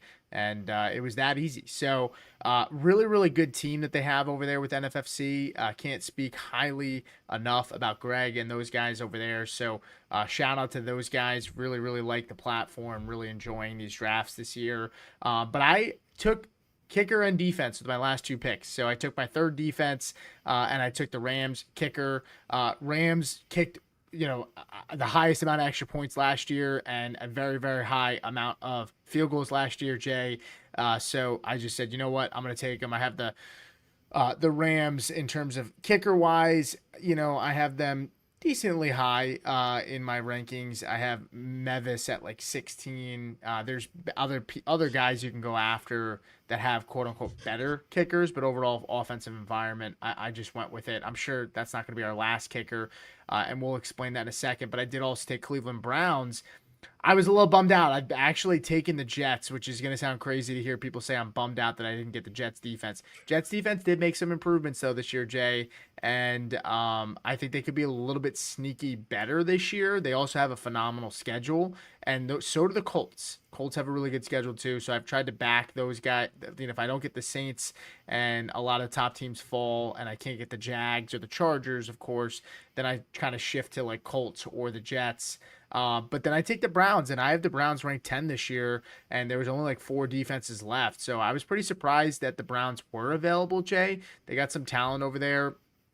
So I was happy to grab them. And we're going to take probably 2 more kickers at least, 3 kickers, 3 defenses. That was something that we're starting to kind of ensure that we grab and make sure that we have, of course, at least 2 and 2. So that's kind of the vibe here, Jay. But let's get to Michael's comment. He said, I get it. It's more to take Team 9, Burrow super early, Herbert kind of early, and not a single receiver. It does cause these quarterback runs, and it just hurts every team's chance overall. And said, just noticed it a lot more this year coming from snipes of Lamar and Herbert in this one team 6. Yeah. Just taking a look here, who did the Burrow team? Yeah, Burrow ends up getting naked. Yeah, like he pointed out, no stack with Burrow. And no stack early with Herbert. And then when you scroll down, they take Bryce Young. But if you look at their entire team, Team 9 here, this entire team does not have a single player on the Bengals or the Chargers, if I'm reading this correctly. And they take Herbert and Burrow. So that definitely can be a little frustrating. And that definitely changes the board. And that's like every draft, Jay. I mean, unfortunately, like, everybody has a plan until they get hit in the mouth, right? Yeah. Like we always think we're going to do this when we get to the draft. And then your league is crazily valuing one position, and you either decide, hey, I'm going to chase like everybody else is, or you say, I'm going to pick up extra value elsewhere and I'll figure out that position later. Typically, I hope that happens more like tight end and quarterback. And in this situation, it does happen with quarterback Jay. But that's everything. And by the way, we got a kicker run here too. I mean, the last There it is. 7 picks, 5 of them. No, 6 out of the last 8 picks have been kickers. So Yeah, and another thing that'll happen too, to Michael's point, I'll notice that the quarterback who doesn't have any correlation for the players, and we talked about the method of imprint and get a back end stack player. Sure, that's all fine, well and good. But it'll be like a Jamar Chase team, and then the team that's drafting on just ahead of them, will snipe that quarterback, and it just doesn't fit. Where it's like, wow, you really did just snipe the person that was in front of you. And I don't doubt that there's people out there who are probably just like, hey, I'm going to snipe the people around me at quarterback and gain some sort of satisfaction from it. But to me, in a way, that's almost playing defensive. And it's kind of like the crab theory, where it's like, hey, you're not going to get out because I'm not going to get out. And what helps and to alleviate and to get around that is to give yourself a lot of outs. So like Pete had done, he had given him a Patriots, a Commanders, and then a Broncos out. And the out that was available to him ended up being somebody like a Bo Nix. So sometimes you've got to take it away from the board by diversifying some of your skill position players early.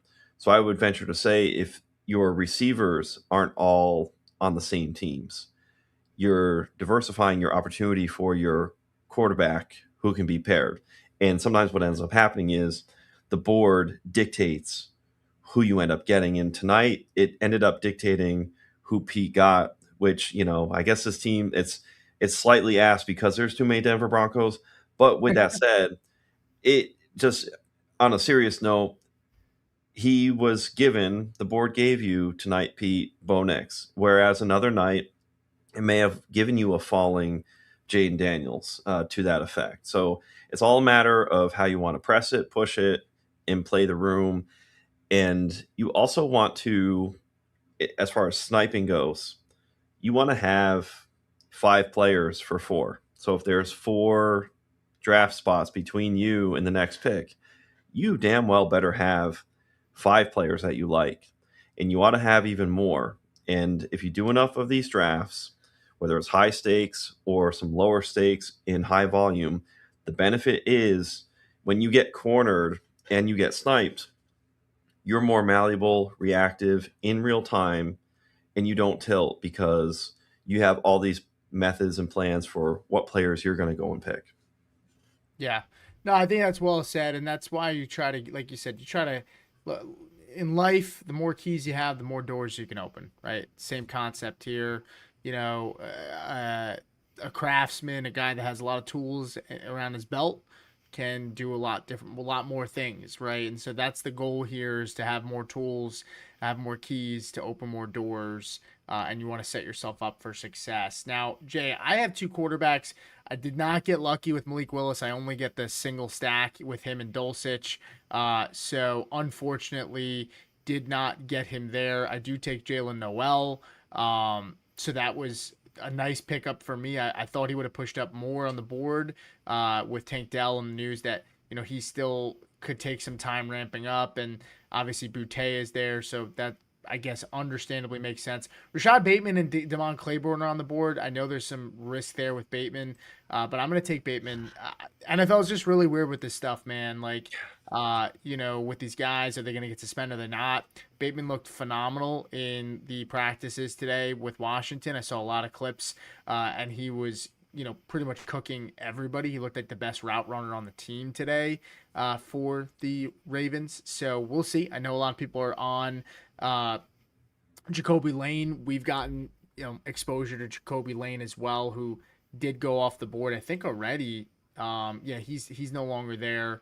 But we're not going to press stacks, right? I'm not going to go and take Jalen Tolbert from Miami just to get another player. Maybe if it's like my second to last pick, I'll take a chance. But realistically, Jay, I'm not interested. I did think about taking Mac Jones because we only have 2 quarterbacks.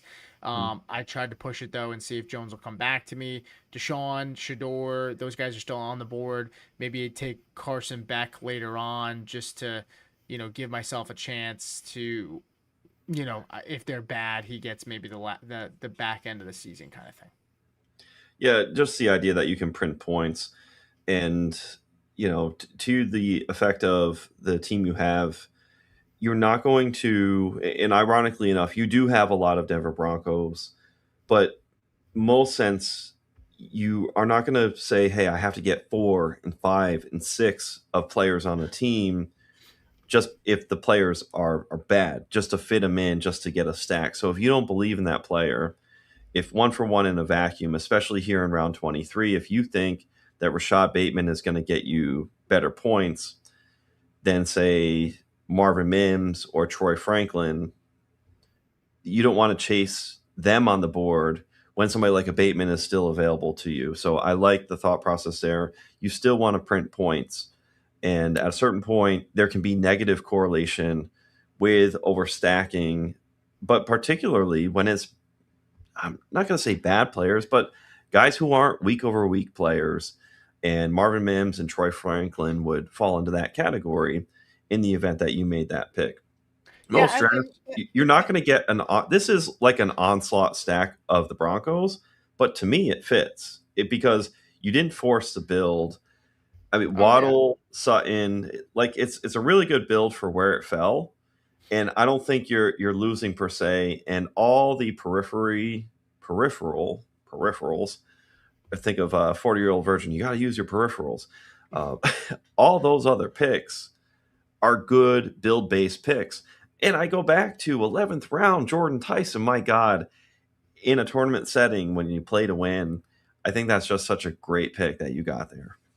Yeah, and look, I mean, if you rewind the tape here and we look at the Denver stacks, I mean, realistically, two players in my first what three Denver players here in this pocket, and then Waddle. You could make the argument maybe I don't take Waddle, and you'd be fine with just saying, hey, I'd grab these Denver guys, and then I got Coleman later. I could that'd be the one spot I could say, yeah, maybe you don't take Waddle there, and maybe go for Rice, Zay Flowers, Garrett Wilson. That's the only time. Or you could flip it where you don't go, you get Waddle because you're paying against those other players, but then maybe you go for some of those players who are in the range of Cortland Sutton. Yeah, But funny enough, the- all the price together though, accordioned out, like RJ Harvey, that's a great pick, especially at his ADP.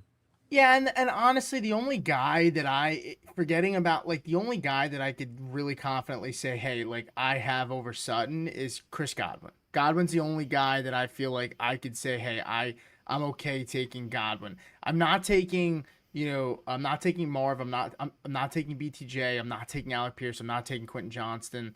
None of those guys over Cortland Sutton. And if you've already in your head said, hey, we're going for the stack, and at this point in the draft, you look at the quarterbacks that have gone off the board, I miss on AJ and I miss on Terry, so I only have Jalen. So at this point, you're kind of saying, well, Jaden, Drake May off the board, it's got to be Bo Nix, so why wouldn't you take Sutton there? And honestly, too, there is enough upside in the other players at this position that you're not pigeonholed and saying, well, you have Sutton and Waddle, and now you kind of don't have, like, I have Jordan Tyson.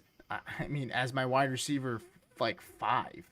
And Adonai Mitchell, who you were able to reach around. Yeah, I was able to reach on, and I got Antonio Williams. So I think these three are good. This is how you do it. These are good speculative players. Running back is really more where I am more concerned than wide receiver. I mean, Jacobs, Kenneth Walker. I could have not taken Harvey here. Harvey is the mistake pick potentially if I was going to kind of look at this board and look at where I might have made a mistake. I think it's RJ Harvey more than anybody else. But I looked at the running back position. I wouldn't have minded taking Rico. I happen to have Rico ahead of Harvey in my rankings right now. So that maybe is probably the pivot point that I would say I would have preferred to go somewhere else if I could have done it different. You look at the players that went after Harvey, you're looking at, it's like, again, it's just not a lot. This is a really crappy pocket of players. So... And you know why it's a crappy pocket of players? Because Casey Concepcion has not come up in the ADP pocket. I feel like he needs to come up. To me, and I kid you not, Pete, to me, he's a 5th round pick in these redraft formats, in these best balls at this point. Wow. It's been a misprint this entire time by about 6 rounds in any kind of format that you play, single quarterback. When you're talking about Tate, Lemon, Tyson going in rounds 5 or round 6. Yeah. And Casey Concepcion has gone in round 11. That is a dog shit price. And I'm so happy that Casey Concepcion is finally getting his credit. I believe last week, the team that we took Casey on, because we've got him at varying prices, I think we took him in round 7 and we had 0 Fs there.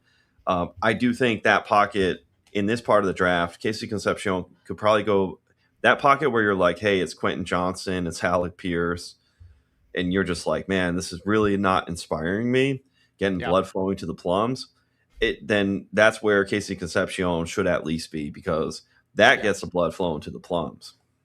Yeah, and by the way, I did talk about Jalen Tolbert, and he does go. Yes. I have Casey as my 96 ranked player before I make my updates tonight and tomorrow in my rankings. So, Pete, you want to know something? Go ahead. Casey Concepcion, wide receiver 1 in fantasy football for all rookies this year. Oh, I could see it. Absolutely. When you were talking to Antonio Williams, I was like, hey, I need to fire this one off, because I've said it a few places. I want to make sure we establish that tonight. Yeah, no, I'm here for it. You go Mac Jones, though. I'm so happy for you. To tell us about how you feel and what you're thinking on the clock here in round 25. Oh, wow. 3 seconds, 2 seconds. Click something. Yeah. I want Raiders talk us through it. Podcast Pete, you go. You go. You go Mac Jones, Well, tell us something. Tell us about Mac Jones. I like that Yeah, pickup. Mac Jones is a good pick. The kicker was kind of more of a I'm freaking out because there's only like 5 kickers left and we only have one right now. So I did push kicker down a little bit, and as you see, right after I took a kicker, 2 more to go, and this was a very heavy kicker round just before me. But I take the Raiders kicker. I think at the end of the day, I think they're going to struggle to get into the end zone, but they might be able to move the ball a little bit better this year. And so being in that indoor environment, it made sense to go there. I needed a kicker.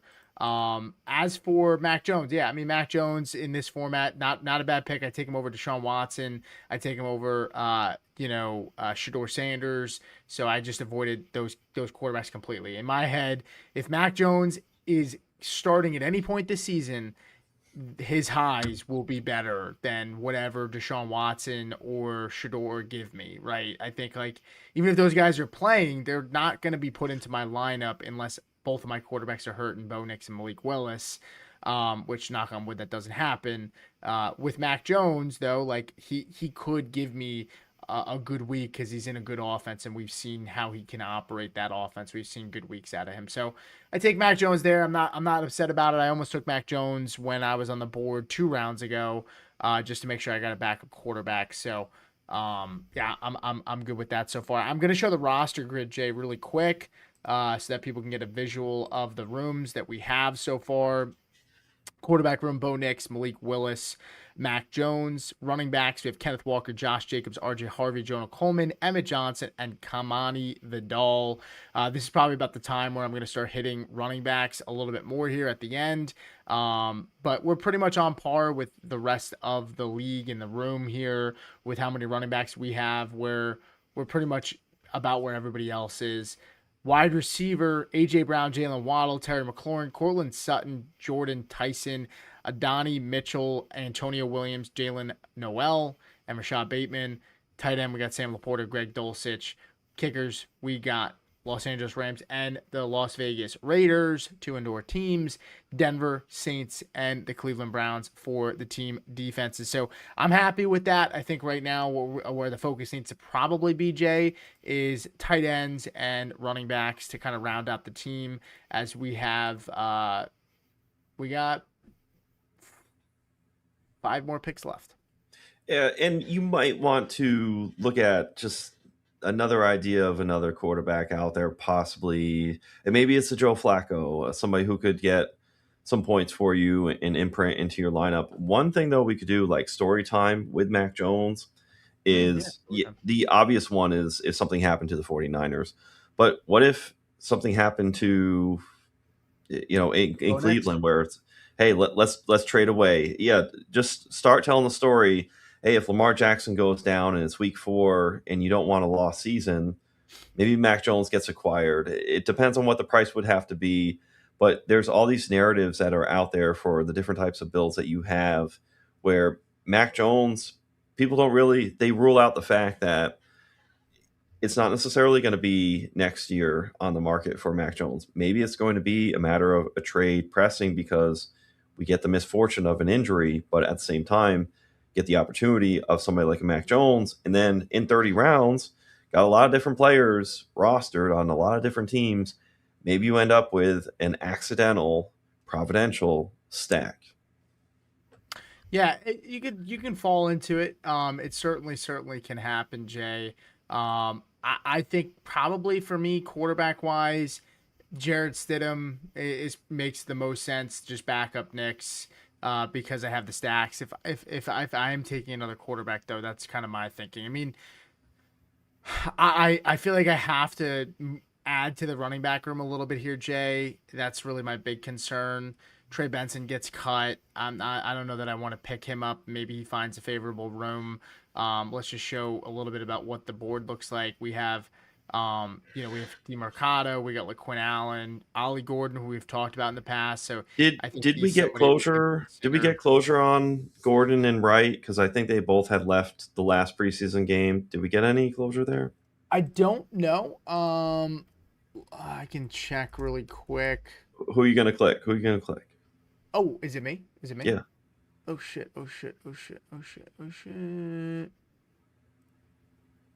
Did I get him? Did I get him? Did I get him? Who did I get? Oh, okay, perfect. Perfect. I got Kareem Hunt. That was who I wanted. So Okay, that and was he just visited the Detroit Lions. Woo! Yes, Can't get away from Isaiah Pacheco. Can't get away from him. I just started him because I look, I have no idea if Kareem Hunt's anything anymore, but Pacheco obviously dealing with that injury, and Kareem Hunt's been really good at the goal line. Even the last 2 years. So Isaiah Davis maybe a consideration. You have DJ Giddens, Devin Neal. Adam Randall probably sticks out the most here. I'll take a swing on him, Jay, just because if I'm looking at the running backs in these rooms, none of these players here are taking a full workload. If Derrick Henry was to go down, Adam Randall would be the early down back, and I think Justice Hill would be that receiving back. But we know Adam Randall, converted wide receiver from Clemson to the running back position, can also catch the football. So I think Adam Randall makes a ton of sense here. If I was gonna take a player, I'll take a peek here for you, Jay. Is there anybody else that's sticking out to you? Is Seth McGowan on the board? I think he's gone. Yeah, Okay. He's gone. I thought about him too. We had a question in the chat, and I'll dig it up. Somebody had something about Seth McGowan. I'll find it. And it was Malik. It was Malik Davis or Seth McGowan. Who do you prefer? I think was the question.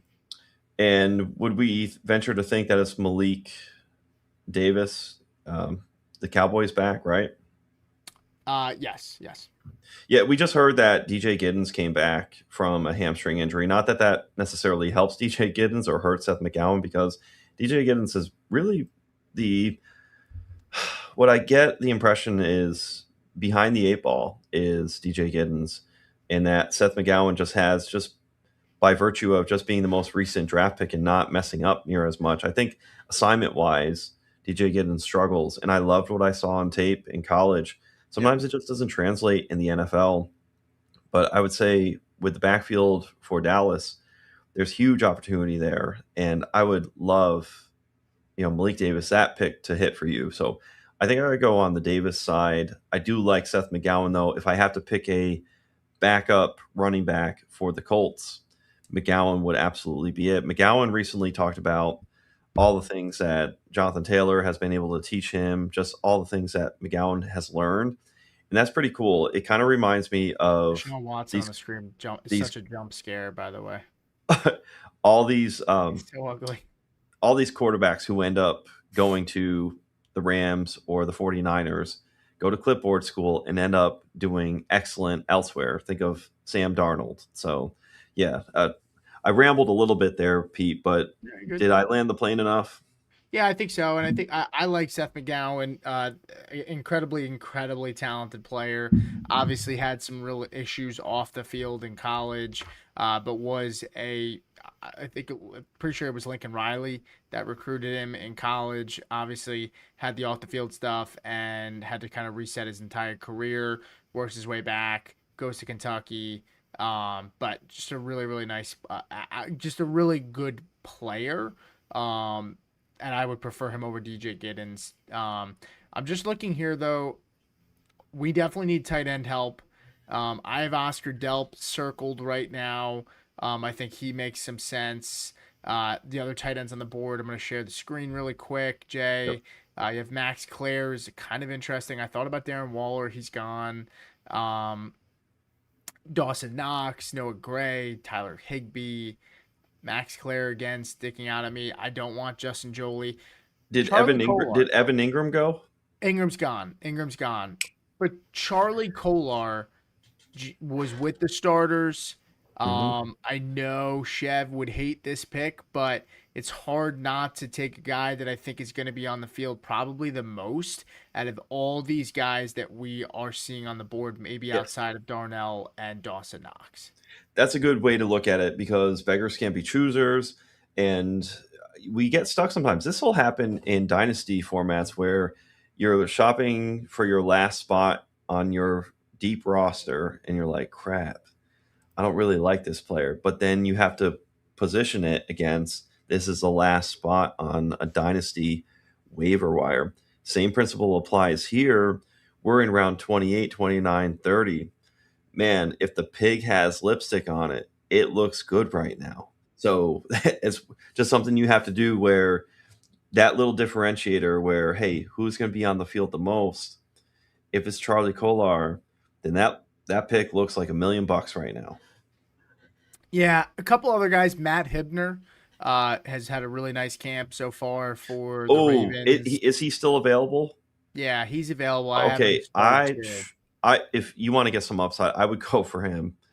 Yeah, And him and then Oscar Delp on the turn. I wouldn't mind double tapping yeah, both of a them. great play. Now Oscar Delp, I think, has a hamstring. Uh, So would you want to go Kolar? He and Kolar go. I'll go Hibner first, and then Yep, let's. Hibner, and then see if Kolar's there. If Kolar gets taken, you go Delp. Well, let's see. Delp nursing hamstring injury. He had 6 targets. Touchdown. Um, yeah, Kolar is probably the pick. We Okay. know he's going to have a role in that offense, so he makes a lot of sense. Noah Gray's still available too. Um, kind of somewhat interesting, I guess. I mean, it's hard to say interesting this I time of think year. your first What about inclination Zach towards Ertz? Kolar. What about Zach Ertz?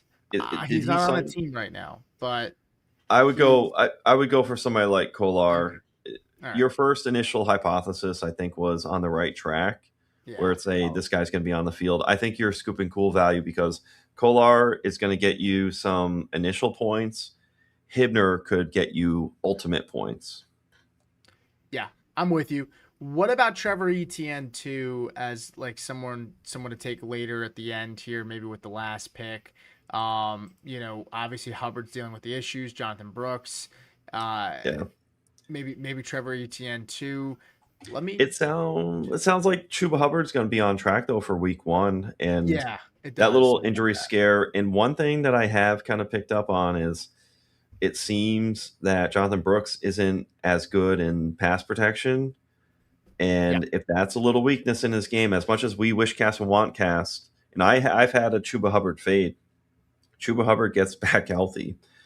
He may still be in some high leverage situations where he doesn't pay off crazy at ADP. But to your point, maybe Jonathan Brooks doesn't excel as much as we want. It's more of a wish casting player, and it's a frustrating 50-50 timeshare. But to go back to your Etienne premise, right now, I would go under the premise that both are healthy.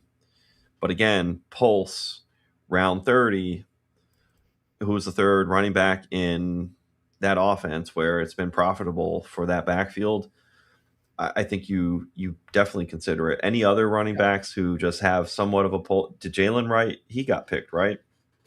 I think he did. I'm just looking. I just want to see where Jonathan Brooks went in this draft.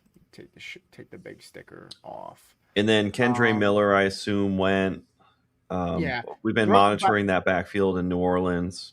Brooks goes here, Jay, in the middle of the 6th. In regular formats, he's probably going around ahead, but because wide receiver pushes, running backs down a little bit. Brooks is really going in the 5th round. I gotta be honest, like I'm not really in on the price for Brooks at the 5th round. I think it's a Correct. mistake. Yep. It's not like he this offensive line's bad. Left tackle, right tackle, both of them are injured right now for the Panthers. Bryce Young's not, I don't think he's a good quarterback. I just don't. And I worry about the run game a little bit. And I think taking Brooks in the 5th round just feels moronic right now. I don't know why.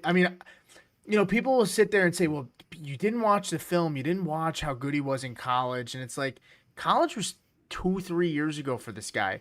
I'm not sitting here. I liked Jonathan Brooks at pick 80, 85, 100. Like, I was getting Jonathan Brooks. Like, heck, I'll even consider him at like maybe the 6-7 turn. Yes. But I mean, 5th round, Jay, you're talking about taking him ahead of guys like Travis Etienne in some cases. DeAndre Swift, DeAndre Swift, Jadarian Price. Jadarian Price. Now he goes behind those guys in this But one, but it'll then he's got be Jason in that Young. price range. Yeah. Yeah. it just feels a little too much. I feel like we've jumped the shark. But I do want to also say we still got a good amount of people watching here on YouTube. If you guys are watching, give us a thumbs up. Just want to give a shout out to some of the people in the chat. Shaka Zulu, I know you don't like my team, but appreciate you sticking around and enjoying the show. Hopefully you enjoyed. Michael, thank you so much. Beebs in the trap. Appreciate you jumping in. Albert, my guy, good to see you. Dane as well. Greg, got a lot of love for Greg Bundy. Really, really good friend of the show. Who else do we have in here? OG Fantasy Football popped in. Good to see you as well, my man. We had Brett Bradford in here in the chat. We had an active chat today. Let Go was in here as well. And Justin Boyd as well. So a very fun chat today. Mike Locke also stopped by in the beginning of the show. And then we have Josh to kick things off. But yeah, really, really fun show. Thank you guys so much for sticking around. If you're not already subscribed to the YouTube, make sure you do so. If you are listening on the audio side, thank you guys so much for listening. I'm going to go ahead and read off our team one more time for the audio side. If you are still here, you're crazy, but I love you. So thank you. But quarterback room, we got Bo Nix, Malik Willis, Mac Jones. For the running backs, we got Kenneth Walker, Josh Jacobs, RJ Harvey, Jonah Coleman, Emmett Johnson, Kamani Vidal, Kareem Hunt, Adam Randall. So we get a little bit of back stacking there with Kenneth Walker and Emmett Johnson, as well as Harvey and Jonah Coleman. And then we get some speculative plays. A.J. Brown, Jalen Waddle, Terry McLaurin, Cortland Sutton, Jordan Tyson, A.D. Mitchell, Antonio Williams, Jalen Noel, and Rashad Bateman. For the tight end room, we got Sam Laporta, Greg Dulcich, Matt Hibner, and Charlie Kolar. For the kickers, Rams kickers, Raiders kickers, Denver Broncos defense, Saints defense, Cleveland Browns defense. That's pretty much the team. And then we are going to be second to last pick here, rounding things out at the end, Jay. Thoughts on just everything so far? These drafts tend to be a little bit different each time we do them. Any in particular thoughts? Is there anything you picked up or feel like you may have learned in this draft? I mean, I feel like we played things well. We got a little lucky with Knicks there. We did time the defense run pretty well. And yeah, I feel pretty good. And we got some good ideas of where the market is. This is why we like doing these drafts. Jordan Tyson fell to 130. Jay, you took him at like pick 90 last week. So now you kind of have an idea of, hey, it's a good chance next week when we draft, you could probably wait even an extra round or two on Tyson and get him even later unless you want to reach up and go take him. So thoughts on the draft and thoughts on everything else? You said it great. Real-time pricing, because Mike Washington goes in round 10. Ashton Jeanty falls a little bit further in this draft. He's not a round one player. And that's all just recording, receiving information. And all these players are moving up and down the ladder. And just because you pay up for one player doesn't mean you can't pay down and get differentiation elsewhere. It's just that you have to make sure you get that differentiation elsewhere, because so many other people have Mike Washington a couple 10, 15 rounds later. So anywhere in that range, you're fighting uphill against those teams, but you have to make sure that the differentiated player that you're clicking a little bit later, maybe you're catching on to the new buzz. I can recall Cyrus Allen when he was starting to rise. Well, guess what? You have to find another, flavor of the month as far as like the topic. Who's going to be that player who's topical, who you're going to see ahead of time, kind of like chess, and anticipate. So it's very fun watching this. And then in real time, you see players who are hurt. To your point, Jordan Tyson fell, and those sorts of things are always going to happen. The level of Fear Street and proper market pricing are all in hand in play. And that's what's been fun and steady, is we've been doing maybe 1 to 2 of these a week, Pete. We can see in real time the discussions that we've had. There's so much more information today than we had just yesterday. And assuming we do another one in the next week, we'll have even more information then. It's so saturated, and it's amazing what's happening all the way up to week 1. When we get to, I think it's September 8th is the Wednesday night kickoff, Patriots and Seahawks. Can you believe it's going to be here? That's what's wild, is looking at the dates, the calendar. It is August 26th, and I'm like, oh crap, it's about to be September, and we really are about to have football. It just doesn't seem real because it just seems like, hey, let's just keep drafting, put our head down. And we've somehow burned through August here. So it's been a blessing. It's been a lot of fun. And you go with, just for the audience, a little bit of Roman Wilson, maybe a Roman candle at the end of your draft. Yeah, Roman Wilson has appears that he's earned the wide receiver 3 role. He's kind of been one of the standout players in training camp. And so, yeah, I figured take him here. I liked him in college at Michigan. Maybe he's ready to finally earn this role. Aaron Rodgers, we know with rookie and young players, Jeremy Bernard seems to kind of fallen out of favor so far early on here. I did consider Ty Simpson and Oscar Delp as well. Maybe I should have went Ty Simpson just to give me a 4th quarterback, Jay. I did want Jarrett Stidham, but he did get picked right ahead of me. So that's just kind of how the board fell. But this has been a lot of fun. Again, shout out to the NFFC. Thank you guys so much for watching. If you are still here, make sure you hit that thumbs up on the way out. Make sure you subscribe if you have not already. Yeah, that's really about it. And we'll see you guys next time. You know, it's important to me that all of our media be free, but it is you, the premium subscriber, with access to data analysis, the rankings, Dynasty Deluxe, DFS Dominator, the world famous draft kit. You get that content and you make all of this possible. The free podcasts, articles, NFL draft content. So I must give a special thanks to all of our premium subscribers. You make all of this possible.